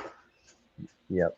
I know, right? Lauren's like, she's like, I got a lot of overtime I got to work. Oh, God. My head's exploding. It's like, okay, how much money do I need to be saving for Tinley now? Like, oh, gosh. That's a huge factor, and I'm not wanting the difference to be known. Yeah, that's a good point. But at the same, that's a damn good point. And at the same time, see, you know what? I'm the most horrible debater in the world, because I can like, oh, you got a good point. Oh, hey, you got a good point too. So, but yeah, I mean, recognition on these genes and stuff, and wanting to keep them separated because of notoriety or even price, you know, that's damn true. But at the same time, yeah, I guess I can understand how that would happen. Poor Randy, he's crying tears of envy right now. He's another Team Lace person. Randy is in it, and I love getting a chance because he's only like a couple hours from me to hear like what he has, and it's kind of funny. It's like a show and tell. He's like, "What did you get? What did you get?" And I'm like, "Well, what did you get?"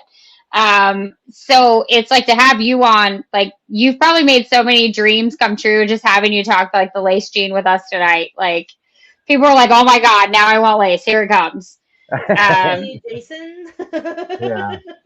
Yeah, Jason, I'm not gonna lie, Jason's gonna be downstairs and he's like, oh my God, we've got to get all this. This all needs to come into the Lace project right now.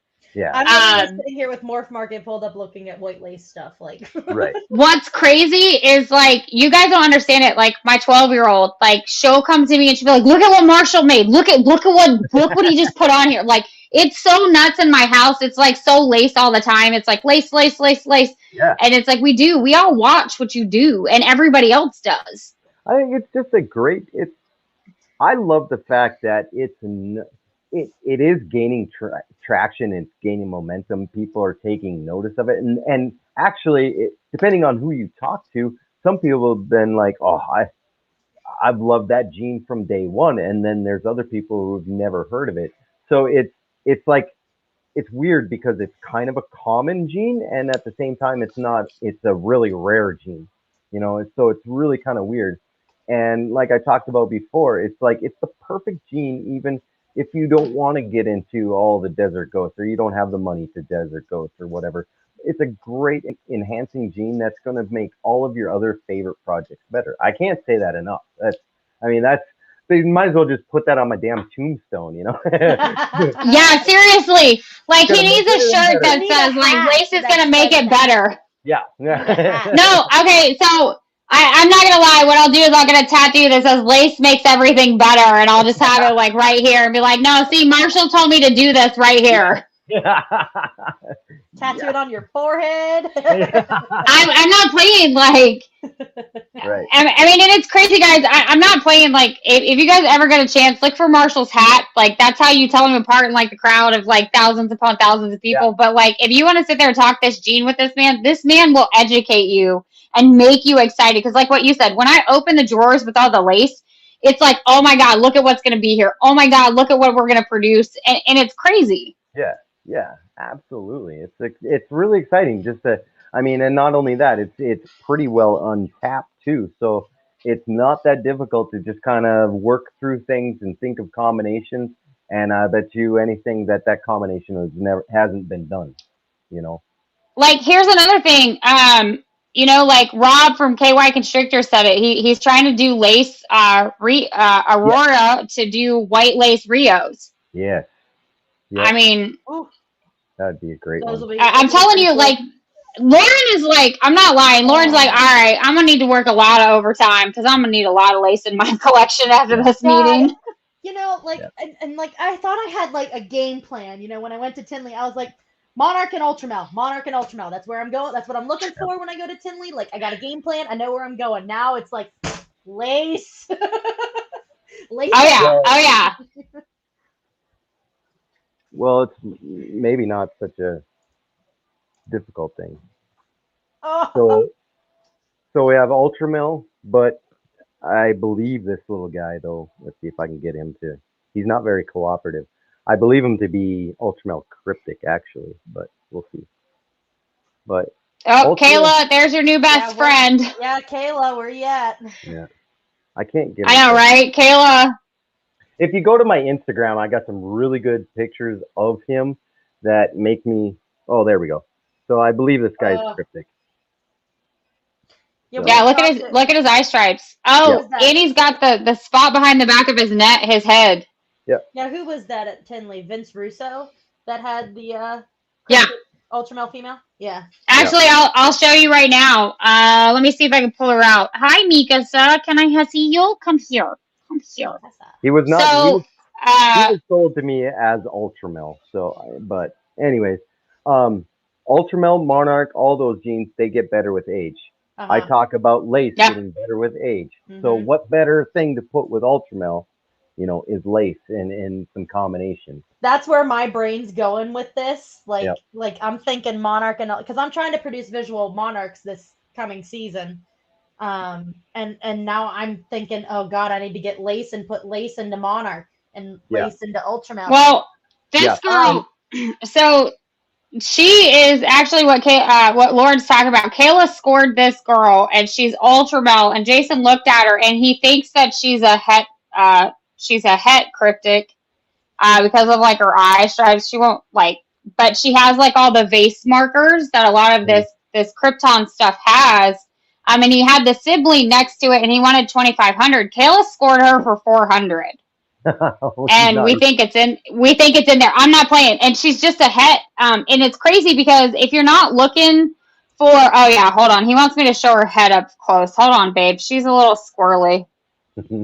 Yeah, like see? Yeah. Sure. And then she's got her that next spot, like what we were talking about, where she's got it, like it's crazy. Yeah. So, but like you said, like Ultramel, like oh yeah, like Kayla was never a fan of Ultramel. And then we saw her, and then Lauren was with us, and we saw the visual version, and it's crazy because it's there. So Mm-hmm. The only thing is yeah, like, Jason says she's 66. Okay. The only thing is like, I mean, obviously I have Ultramel, so eventually I'm going to put Ultramel and Lace together. But honestly, if I had gone a different route earlier on and then gotten Monarch first, I honestly think because of what I talked about in Lace having such rich dark colors, I think Monarch might be the better way to go. But they're both going to be amazing. But I would lean more towards Monarch just because I see those dark, rich colors coming through on a simple Lace animal. So Monarch. All right, Lauren, I need Monarch now. Yeah. Okay, once I get some visuals for myself, I'll get you on that list. Yeah. I'm gonna look. Marshall's like, I've done it all. Because I have a het to a het pairing that I've got going on, and I'm banking on that those really low odds. I'm banking on them. Oh, for sure. Oh man, that. I mean,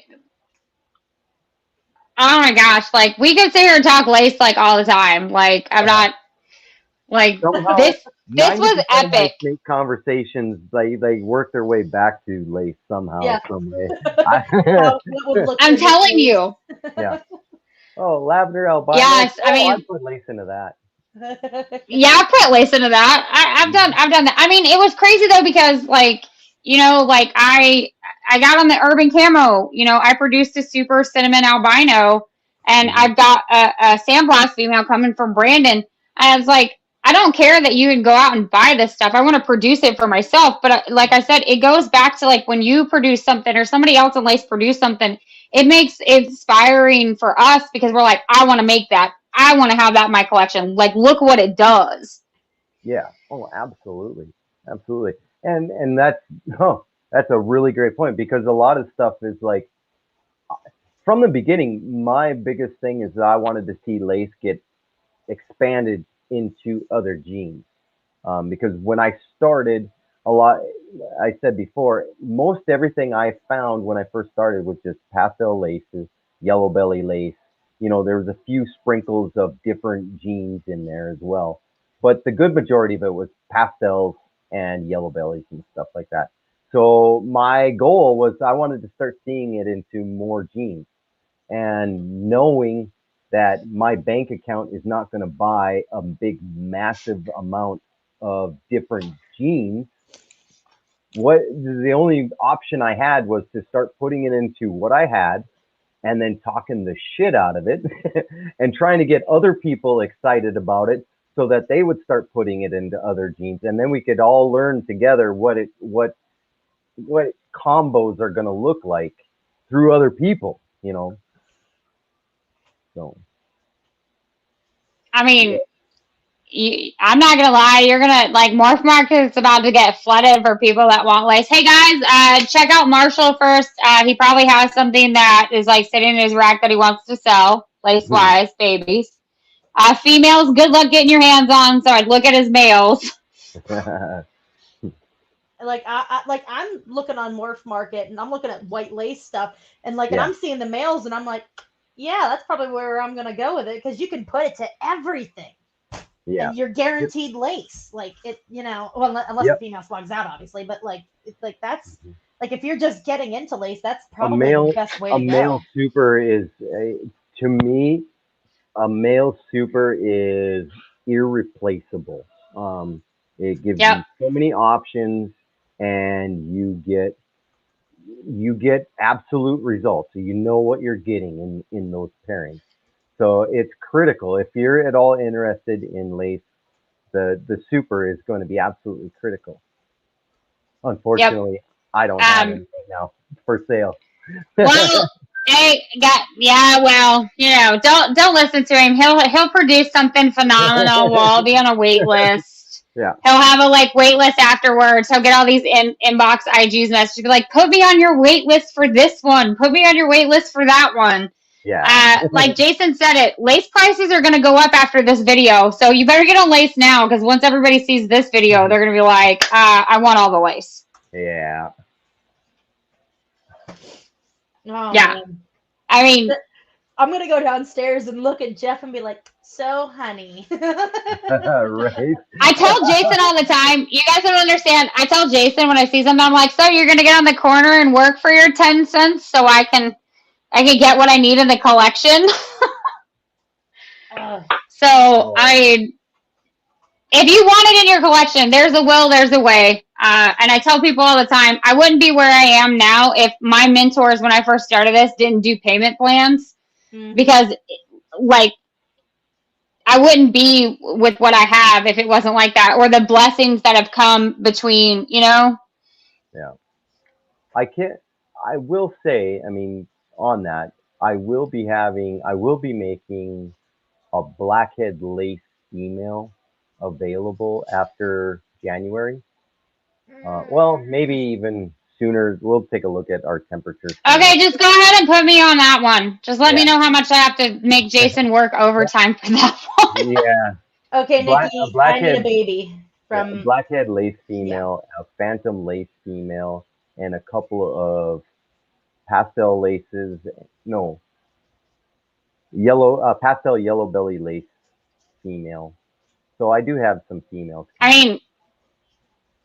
mean, Rob says it too. DG Exotics does a lot of lace stuff as well.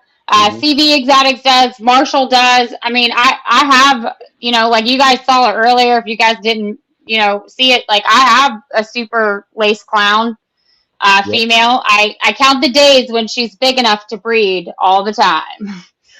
Yeah. I'm like, keep eating. Yeah, if you are looking into the lace clown stuff, because everything I'm producing for lace clown, I'm not selling. But as far as like lace clown stuff for sale, by far 100% DD Exotic is the way to go. The only thing I would strongly caution you though, if you're looking at Enchi lace stuff, no matter who it is, from what I have produced using a super, Enchi and lace does not have orange flaming along the belly line. So if you have what's being sold as an Enchi lace and it has the orangish kind of flaming coming up from that belly, you have yourself an Enchi yellow belly. I will go on the record to saying that. Everything that I've produced using a super to an Enchi does not produce orange flaming from the belly line. There you guys have it right there. There's the key to the Enchi lace, guys.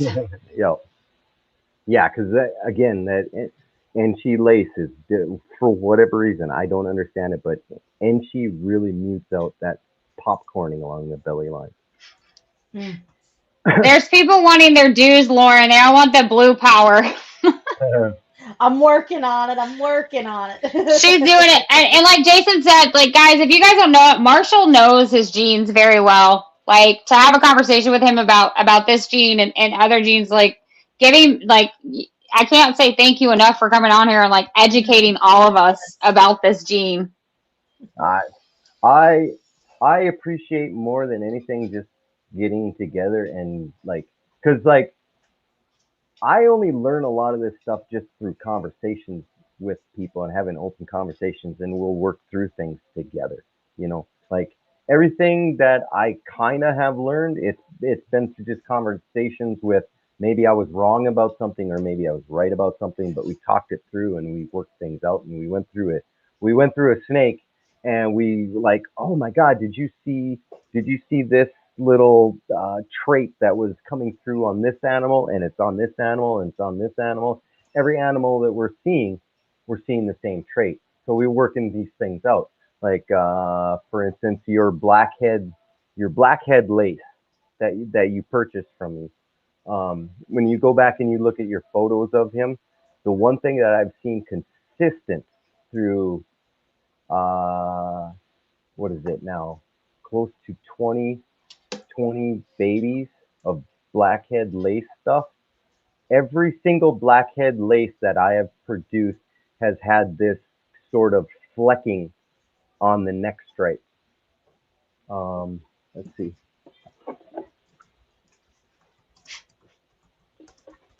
Rob has the power. So does Jess. So every single blackhead lace that I have produced, if I can get her to straighten along that neck stripe. Oh yeah, I'm sorry. See how it's got like a right behind the neck. There's like a black dot in the neck stripe.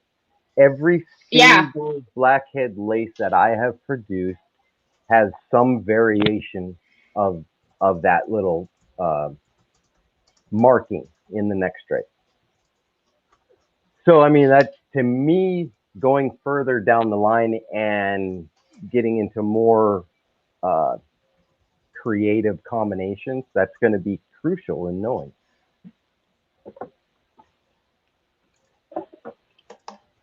I mean, who better than to show you like a marker on the back of their heads, like what he just said? Like, I'm excited. Like, and Marshall is like literally giving me like anytime I've asked, he's like, "Oh, here, let me put him in the photo box and send you a picture of him." Like, and each picture that I have of the snake, he's like better and better. I'm like, "Oh my god, I just want him home." Yeah. Right? So it's like it's exciting when you open these drawers and you can pull out and be like, "Ooh, look at this place. Ooh, look at this one. Look at it." Like it gets exciting with it. Yeah, for sure. And actually, I didn't even. That was one those little marks that were on the neck stripe. That was one thing that I just kind of I kept in the back of my mind until I produced a second clutch of them, and then I started seeing it on every single blackhead lace that I produced from this year. I was like, oh, they're all getting those little spots along the neck stripe.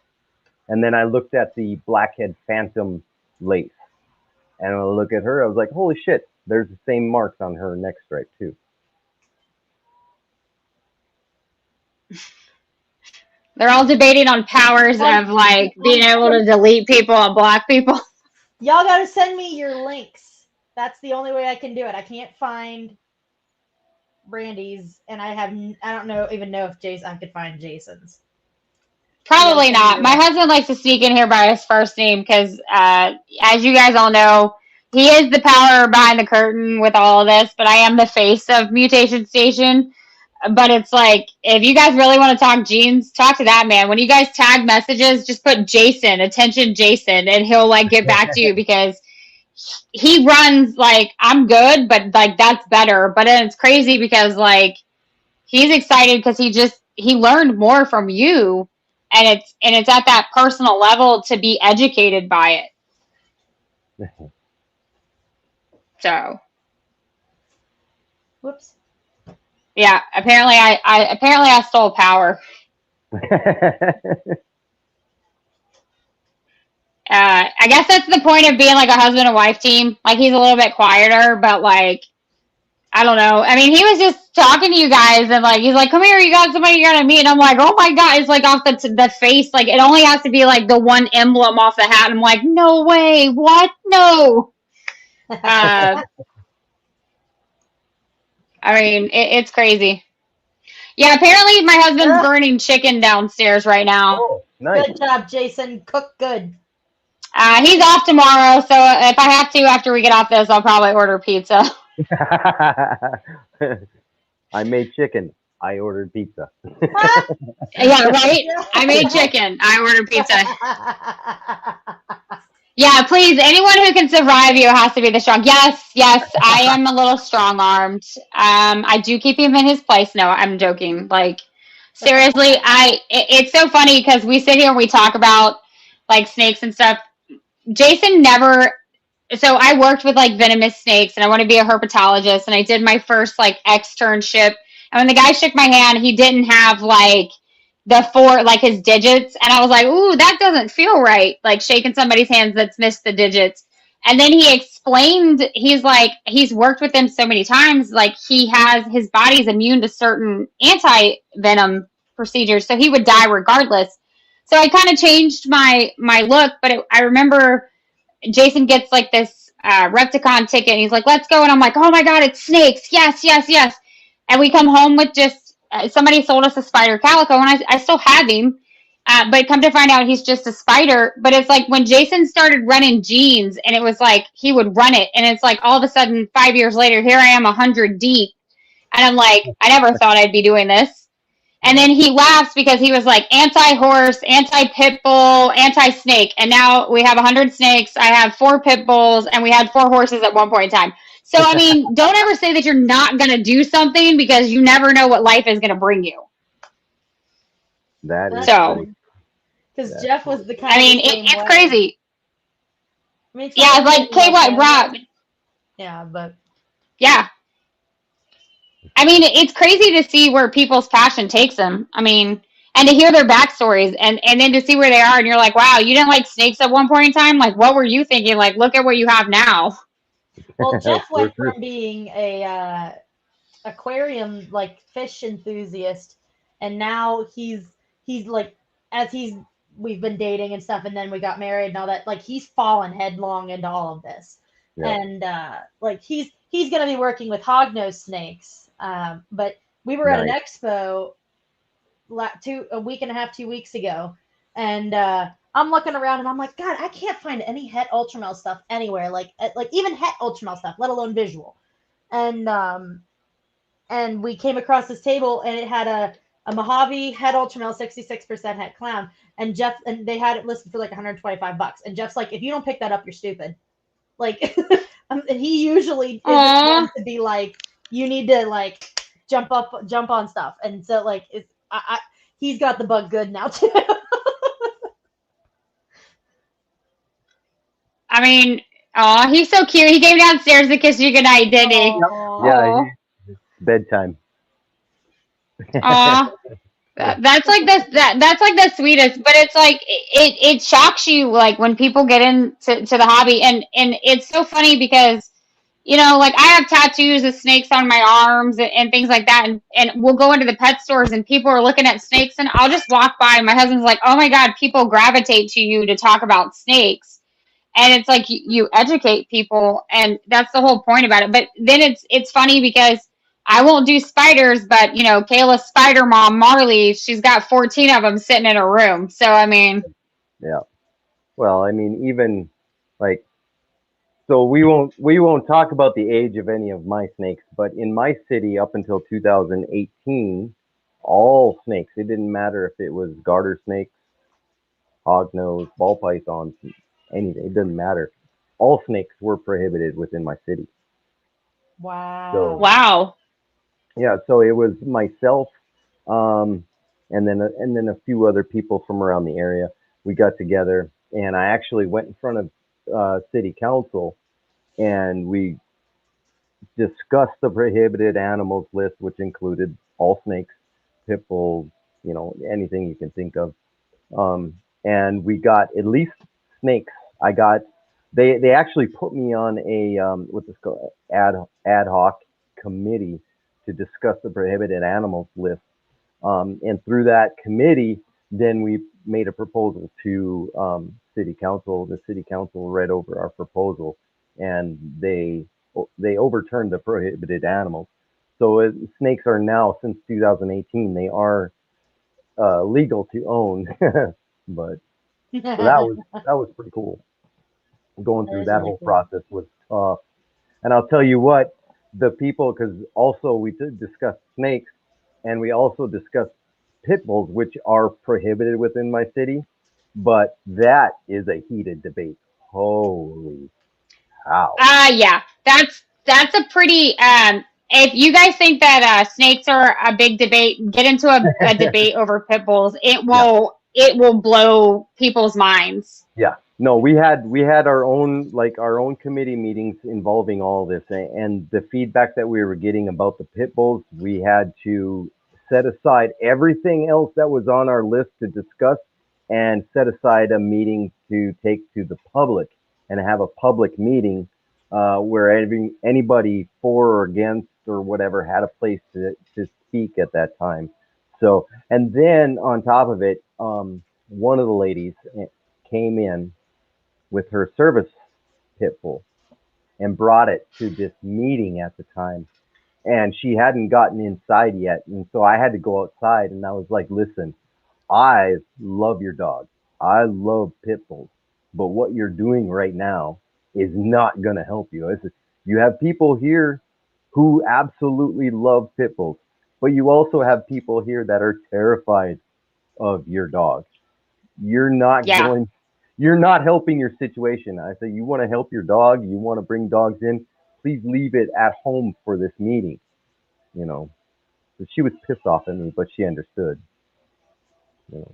I mean, you're completely right. Like you can advocate without bringing the breed. A lot of people don't understand. It's like if you bring a snake to public, it's like people like you have people that flock to it, and you have people that like just kind of lose their minds about it. Yep. You know, Mhm. I had a dog like that.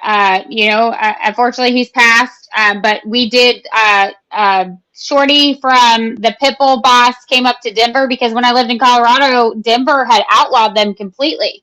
Yeah. We marched up there with thousands of pit bulls. Yeah. It's crazy to see.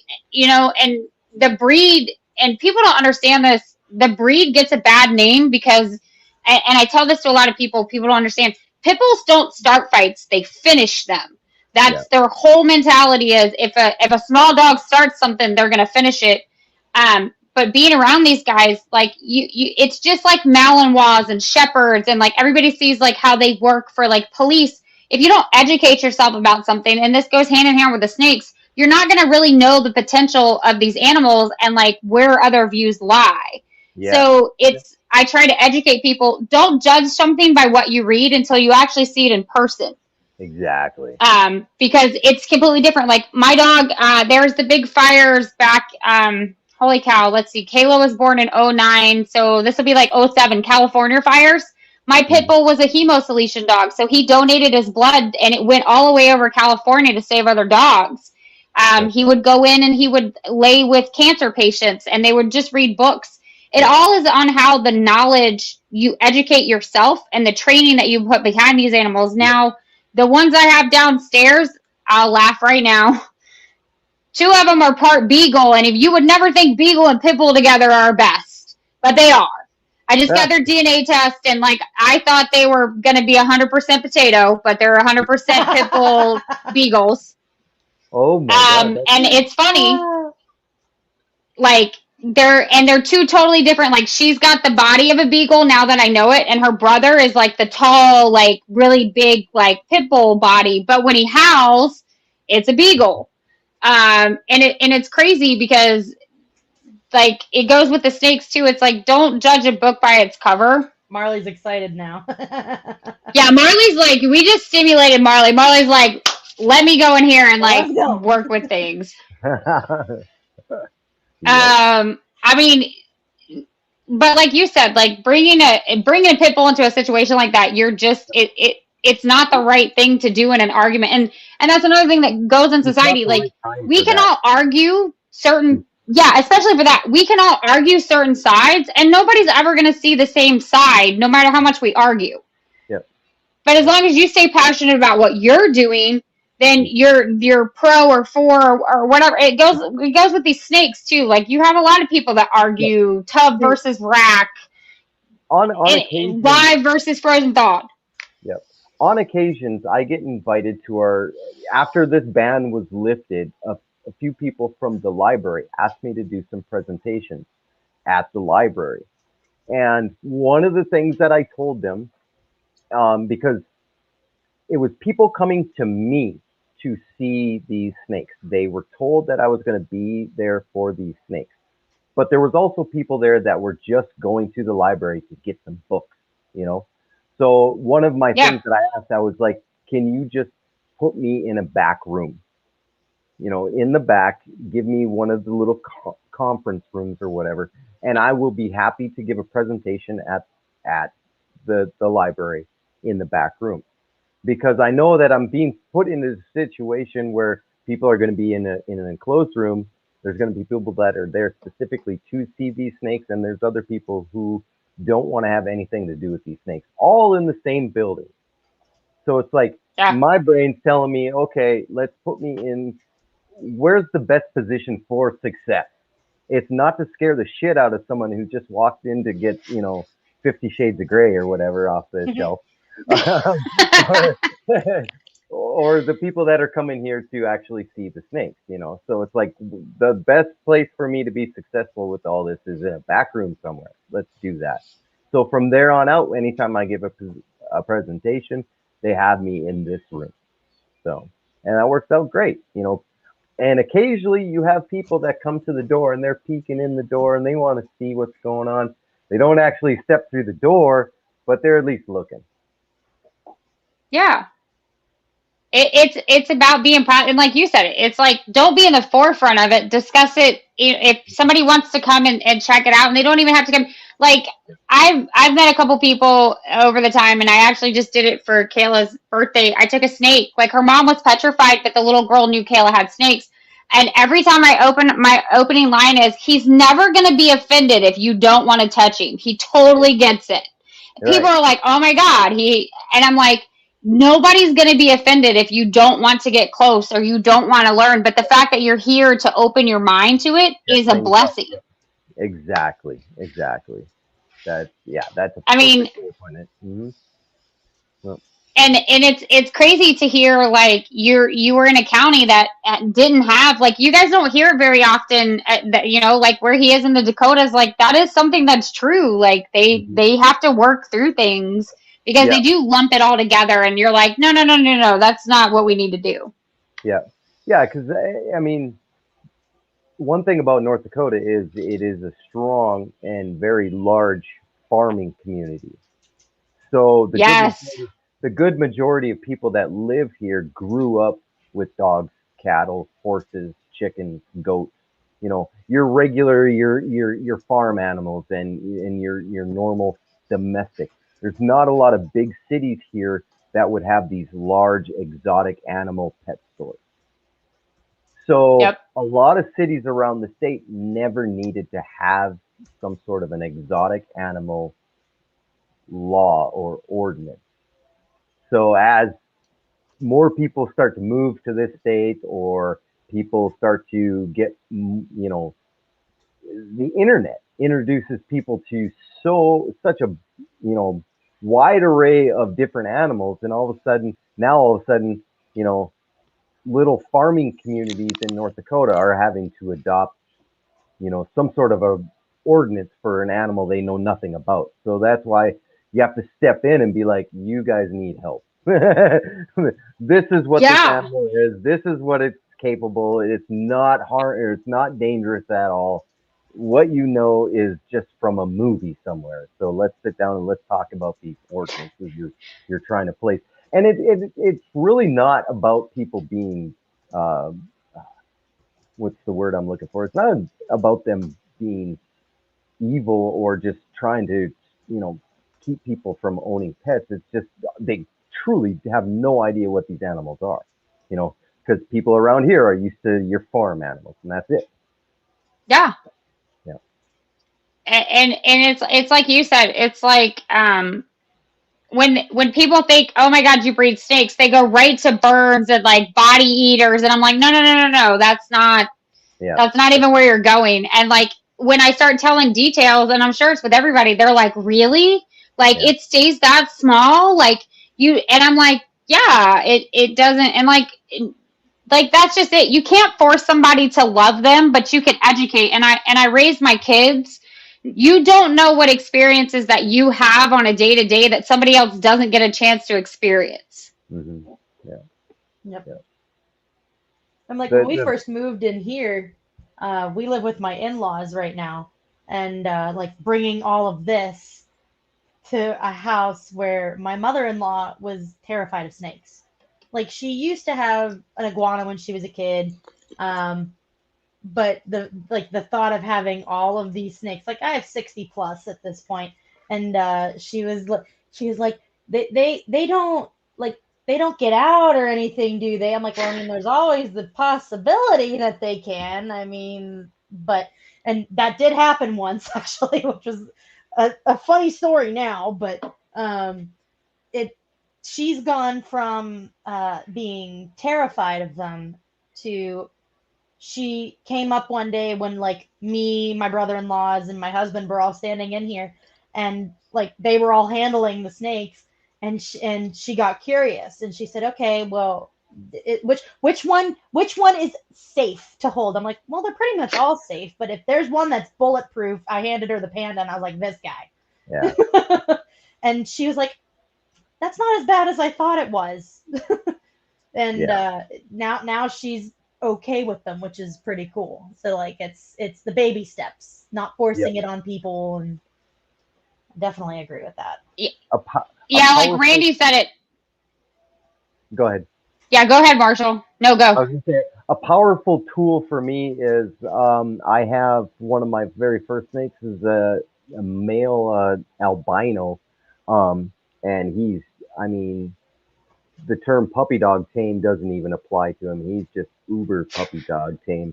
But he's one that I hand to my 5-year-old son, and he'll carry him around the snake room or whatever. And if I ever do like some sort of a presentation, my son is holding the albino male, and you'll have some guy sitting there who's not wanting to touch a snake for anything. We'll see a 5-year-old standing there holding the snake and crawling around him, and all of a sudden he's like, "All right, maybe I can touch that one." Oh my! That's it though. Like, Yeah. That's totally it. Like, and I believe a lot of people don't believe it, but I do. These snakes have personalities. I don't care what anybody tells me; they all have a personality. Mm-hmm. Like you said, you can. I have my bomb-proof ones. I'm like, oh, you're bomb-proof here. Yeah, hold this one, and then there's some that I'm just like, yeah, okay, no. Yeah, I'd run from. Yeah, seriously. Oh. I mean, but you're like that, like. You know, when Kayla goes to Repticons or Vince and kids watch her like hold snakes, I've watched a bunch of kids that are like, oh, I want to hold it now. But it's like you said, like a 5-year-old and then a grown male, you know, a man that's like, hey, I'm going to do that because that kid did it. Yep. That's exciting to see. Yeah. Yeah. The geese. Okay. We have the geese. Yeah. Rob has geese. Yeah. My wife, this is a couple of years ago, she got held up in her car. She couldn't get out because she was had turkeys circling her car. Wild turkeys. They won't let me out of the car. What's happening to people? It's just comical. Oh my goodness, that's crazy. I mean, I won't take on a turkey. No, I'm good. Nah, I'll let. I did go out. I'll let it just leave for a minute. And I just laughed at her until they decided they wanted to walk away. So that. You got a entertainment. I mean, oh, my dad's in here. Hi, Dad. You've missed a lot. Love you. My dad won't come visit me in Tennessee because I have all my snakes.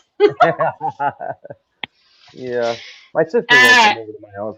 Well, she won't come down to the basement, but she'll come over to the house. But what's funny is, like Randy said it, a lot of times when people think that you breed snakes, they're like, oh my God, are they all loose? I'm like, no, they're not. None of them. They're all in things like this. Well. Jess? Yeah, she actually sent me a video of a turkey chasing her kids, like trying to go in the house, like after her kids. I mean, again, we can't, yes, she got a chance to cut Panda Pieds, which we're going to go back to them here in a second to see if anybody's moved, to see if we have two. Yeah.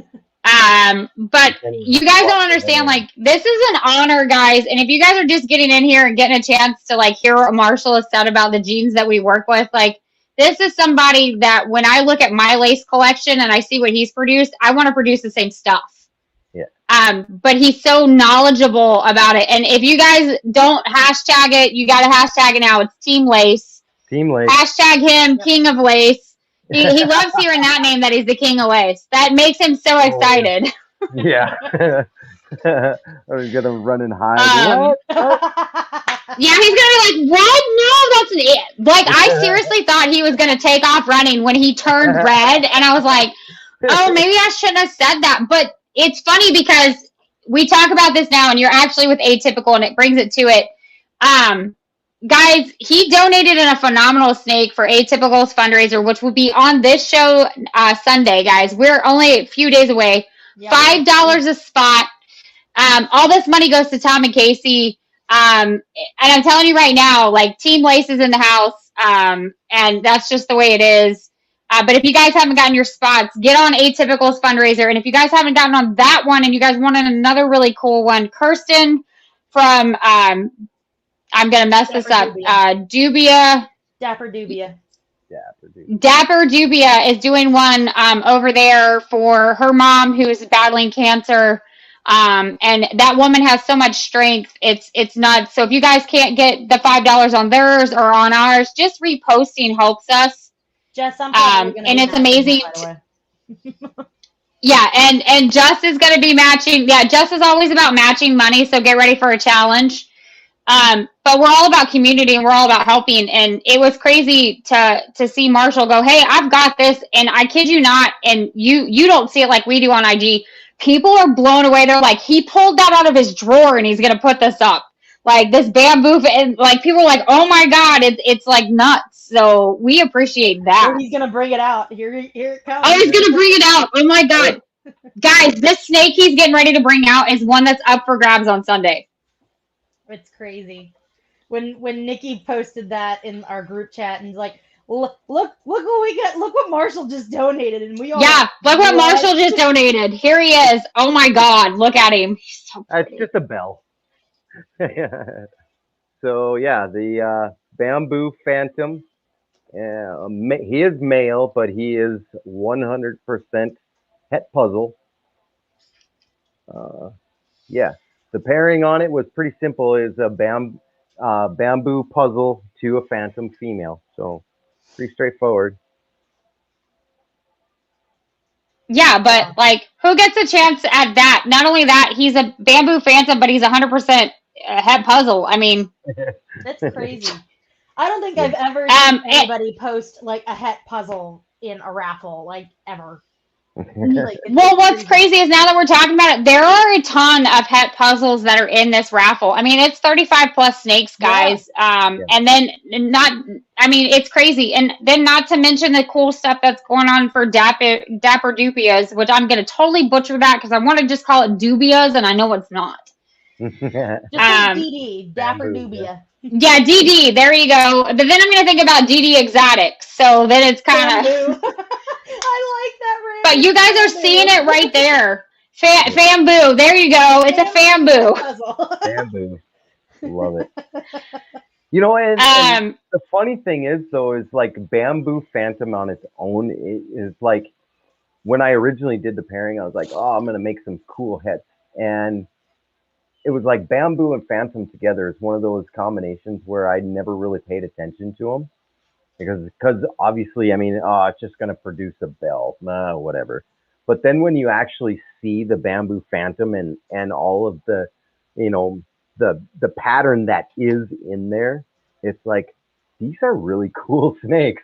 I was like, I really like them. Oh, I like that one. Hey, Foozleboo. Puzzleboo. Yeah. Lauren, you have to do it because I miss him so much because you have him. Please pull Poe out. Oh, yeah. Poe boy, where you at? Oh, he's a hiding boy. I know Marshall likes Bamboo, so I think he'll like this boy.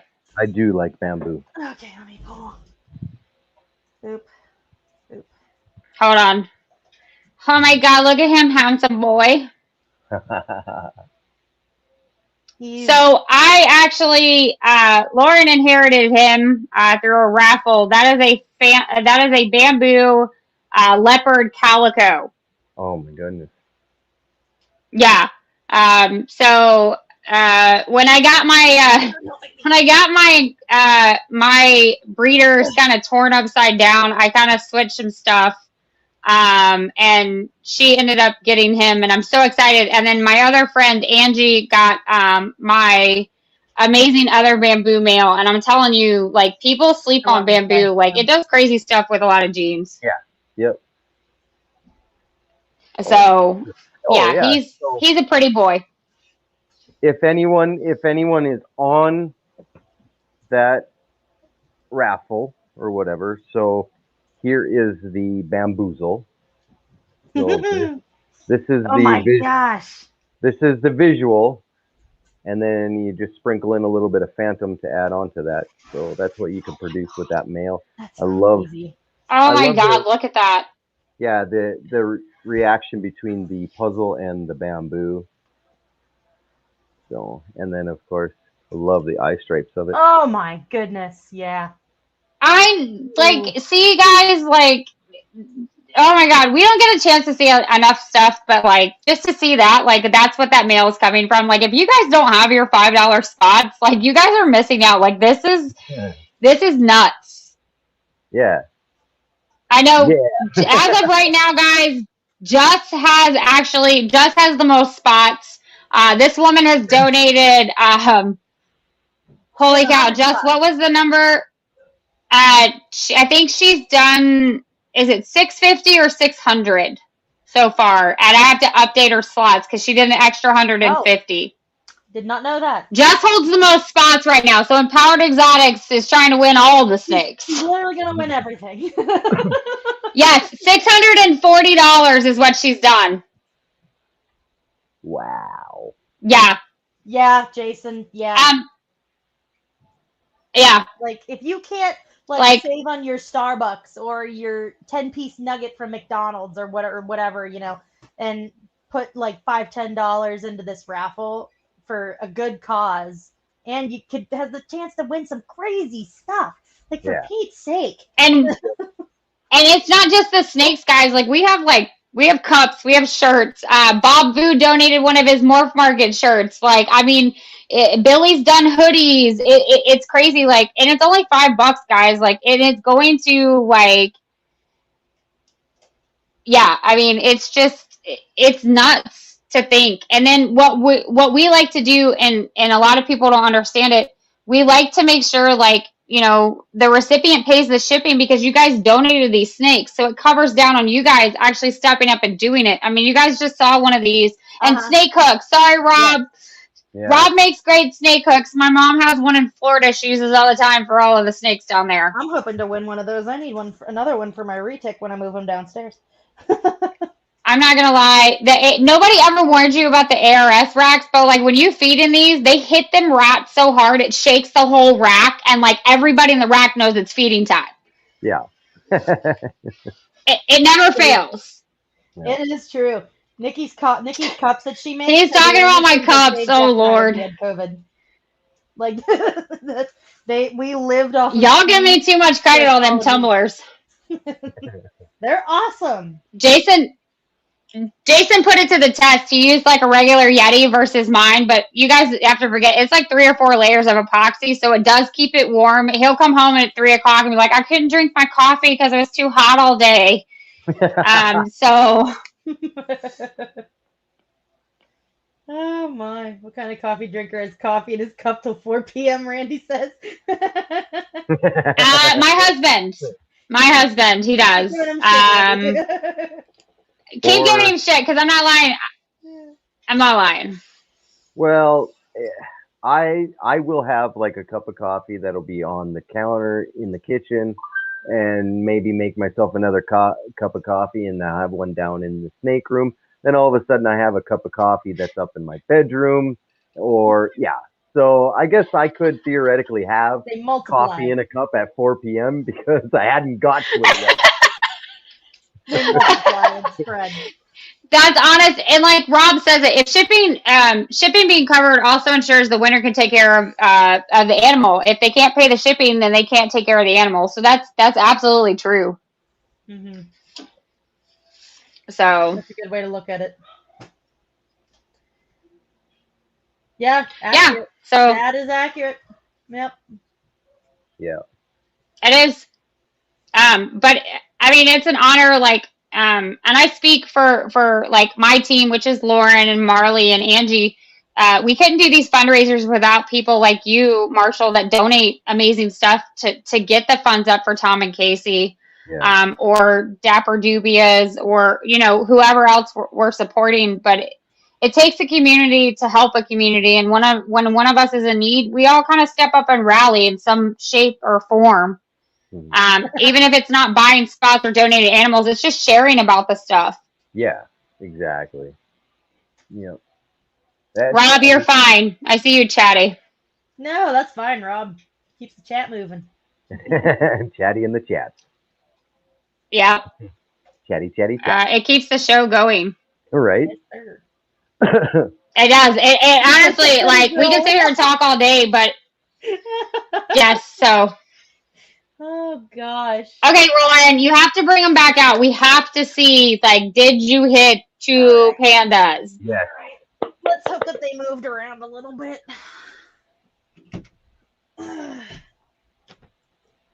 And thank all 9 of you for sticking around. Like, we Yeah. might be boring, but Marshall, I could listen to this man talk for like 6 hours and be like, let's talk more lace. Oh my god, yeah. Like I've so enjoyed tonight, and I don't even have lace. Like I'm so pumped.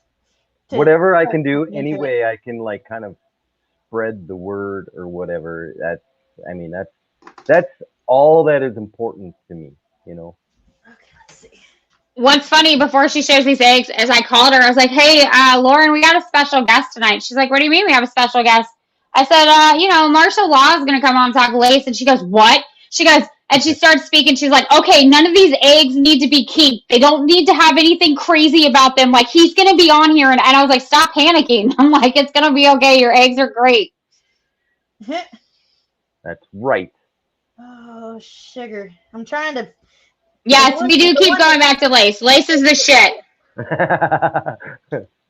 Lace is the shit. If you don't have lace, then come find one of us for Team Lace. That's Because right. we'll show you what it's all about. Actually, don't come to me. Go to Marshall. I don't know anything. Teach me, senpai. Sensei. Just go to Marshall. He'll inform you about everything. Right. Okay, Yeah. I'm Well, looking. Or put Jason in the top of your comment when you want to talk to him, and just put Jason, attention Jason, and he'll see the comment in IG, and then he'll talk to you. I don't know, guys. They still upside down, and they're not flipping. Tag on it. Come on, baby pandas. We want to know you're there. I'm pretty sure that first one is a panda, because that. Oh, I don't doubt it. That small little saddle on the tail, like, it was jet black. And unless that's like a paradoxy kind of thing, which can happen with black pastel pieds, I'm pretty sure it's a panda. I am pretty dang sure. Well, okay, so I'm just going to say this. Me and Marshall need photographs when they all crawl out, so we could be like, yeah, you got 2. It was like Team Lace power right there. It was like times 2. Exactly. Yep. Oh my god, yeah. I I really called it like the lace. saddle on this one black pastel pied, though. It's real dark, and it doesn't really have like any like lining to it or anything. Like now I'm counting down the days till they come out of these freaking eggs.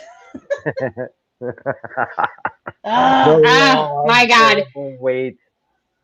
People don't get it. It's a long, terrible wait. I mean, I've been waiting 73 days, so I've gone an additional 2 weeks almost than normal clutches go, because She has. I'm cooking at 84 degrees. Like, gosh. Thanks, Chris. Yeah, so I will definitely take pictures once I see heads or something, or they flip or whatever. But I mean, you guys, it's just been fun. Like, Marshall, I can't thank you enough for coming on and talking lace with us. I mean, we've been at this like 2 hours and 45 minutes. Holy Holy, yeah. Woo! Yeah, we've been at it for almost close to 3 hours, guys, and I have to say I've learned a lot. I'm not gonna lie. I'm gonna go through the collection tonight with Jason and be like, we're changing this pairing, we're changing this pairing. Good. Also, board. if you guys haven't got your boards, help too with the juju. yes, Angie from Jar makes some beautiful wood burned boards, and you guys can see them out there. And Lauren was the first one to do an egg cutting, so get your boards. Yes, she is, Chris. My wife is looking for me. Yes, she probably is. She's probably ready to hand you a baby. So we're going to end it here. Again, thank you so much, Marshall, for all that you educated us on us tonight. So thank you. Absolutely. It's most of you people who do know me know that I can talk for hours on lace, and I'm more than happy to. And so if anybody has any questions, feel free to reach out to me if you have any questions with the lace machine. If I can't answer your questions, I can at least point you in the direction of someone who may be able to help you more than me. But yeah, I can. Yeah, I'm happy to help any way I can. Again, thank you for coming on at such short notice. And your son is beautiful, and I'm so excited that you added another one to your collection. Yeah. And again, thank you for donating to Atypical's fundraiser. We can't thank you enough for that. And then the knowledge that you dropped tonight on all of us about lace, wow. It's been amazing. Thank you so much for having me. It has. Yes. You're so welcome. All right, guys. That's going to be a wrap for us. Thank you guys for tuning in for Snakin Around. We'll be back January 2nd for Atypical's fundraiser. If you don't know about it or haven't gotten in, reach out to us and we'll get you guys hooked up. Thank you guys and have a good night. Have a good night.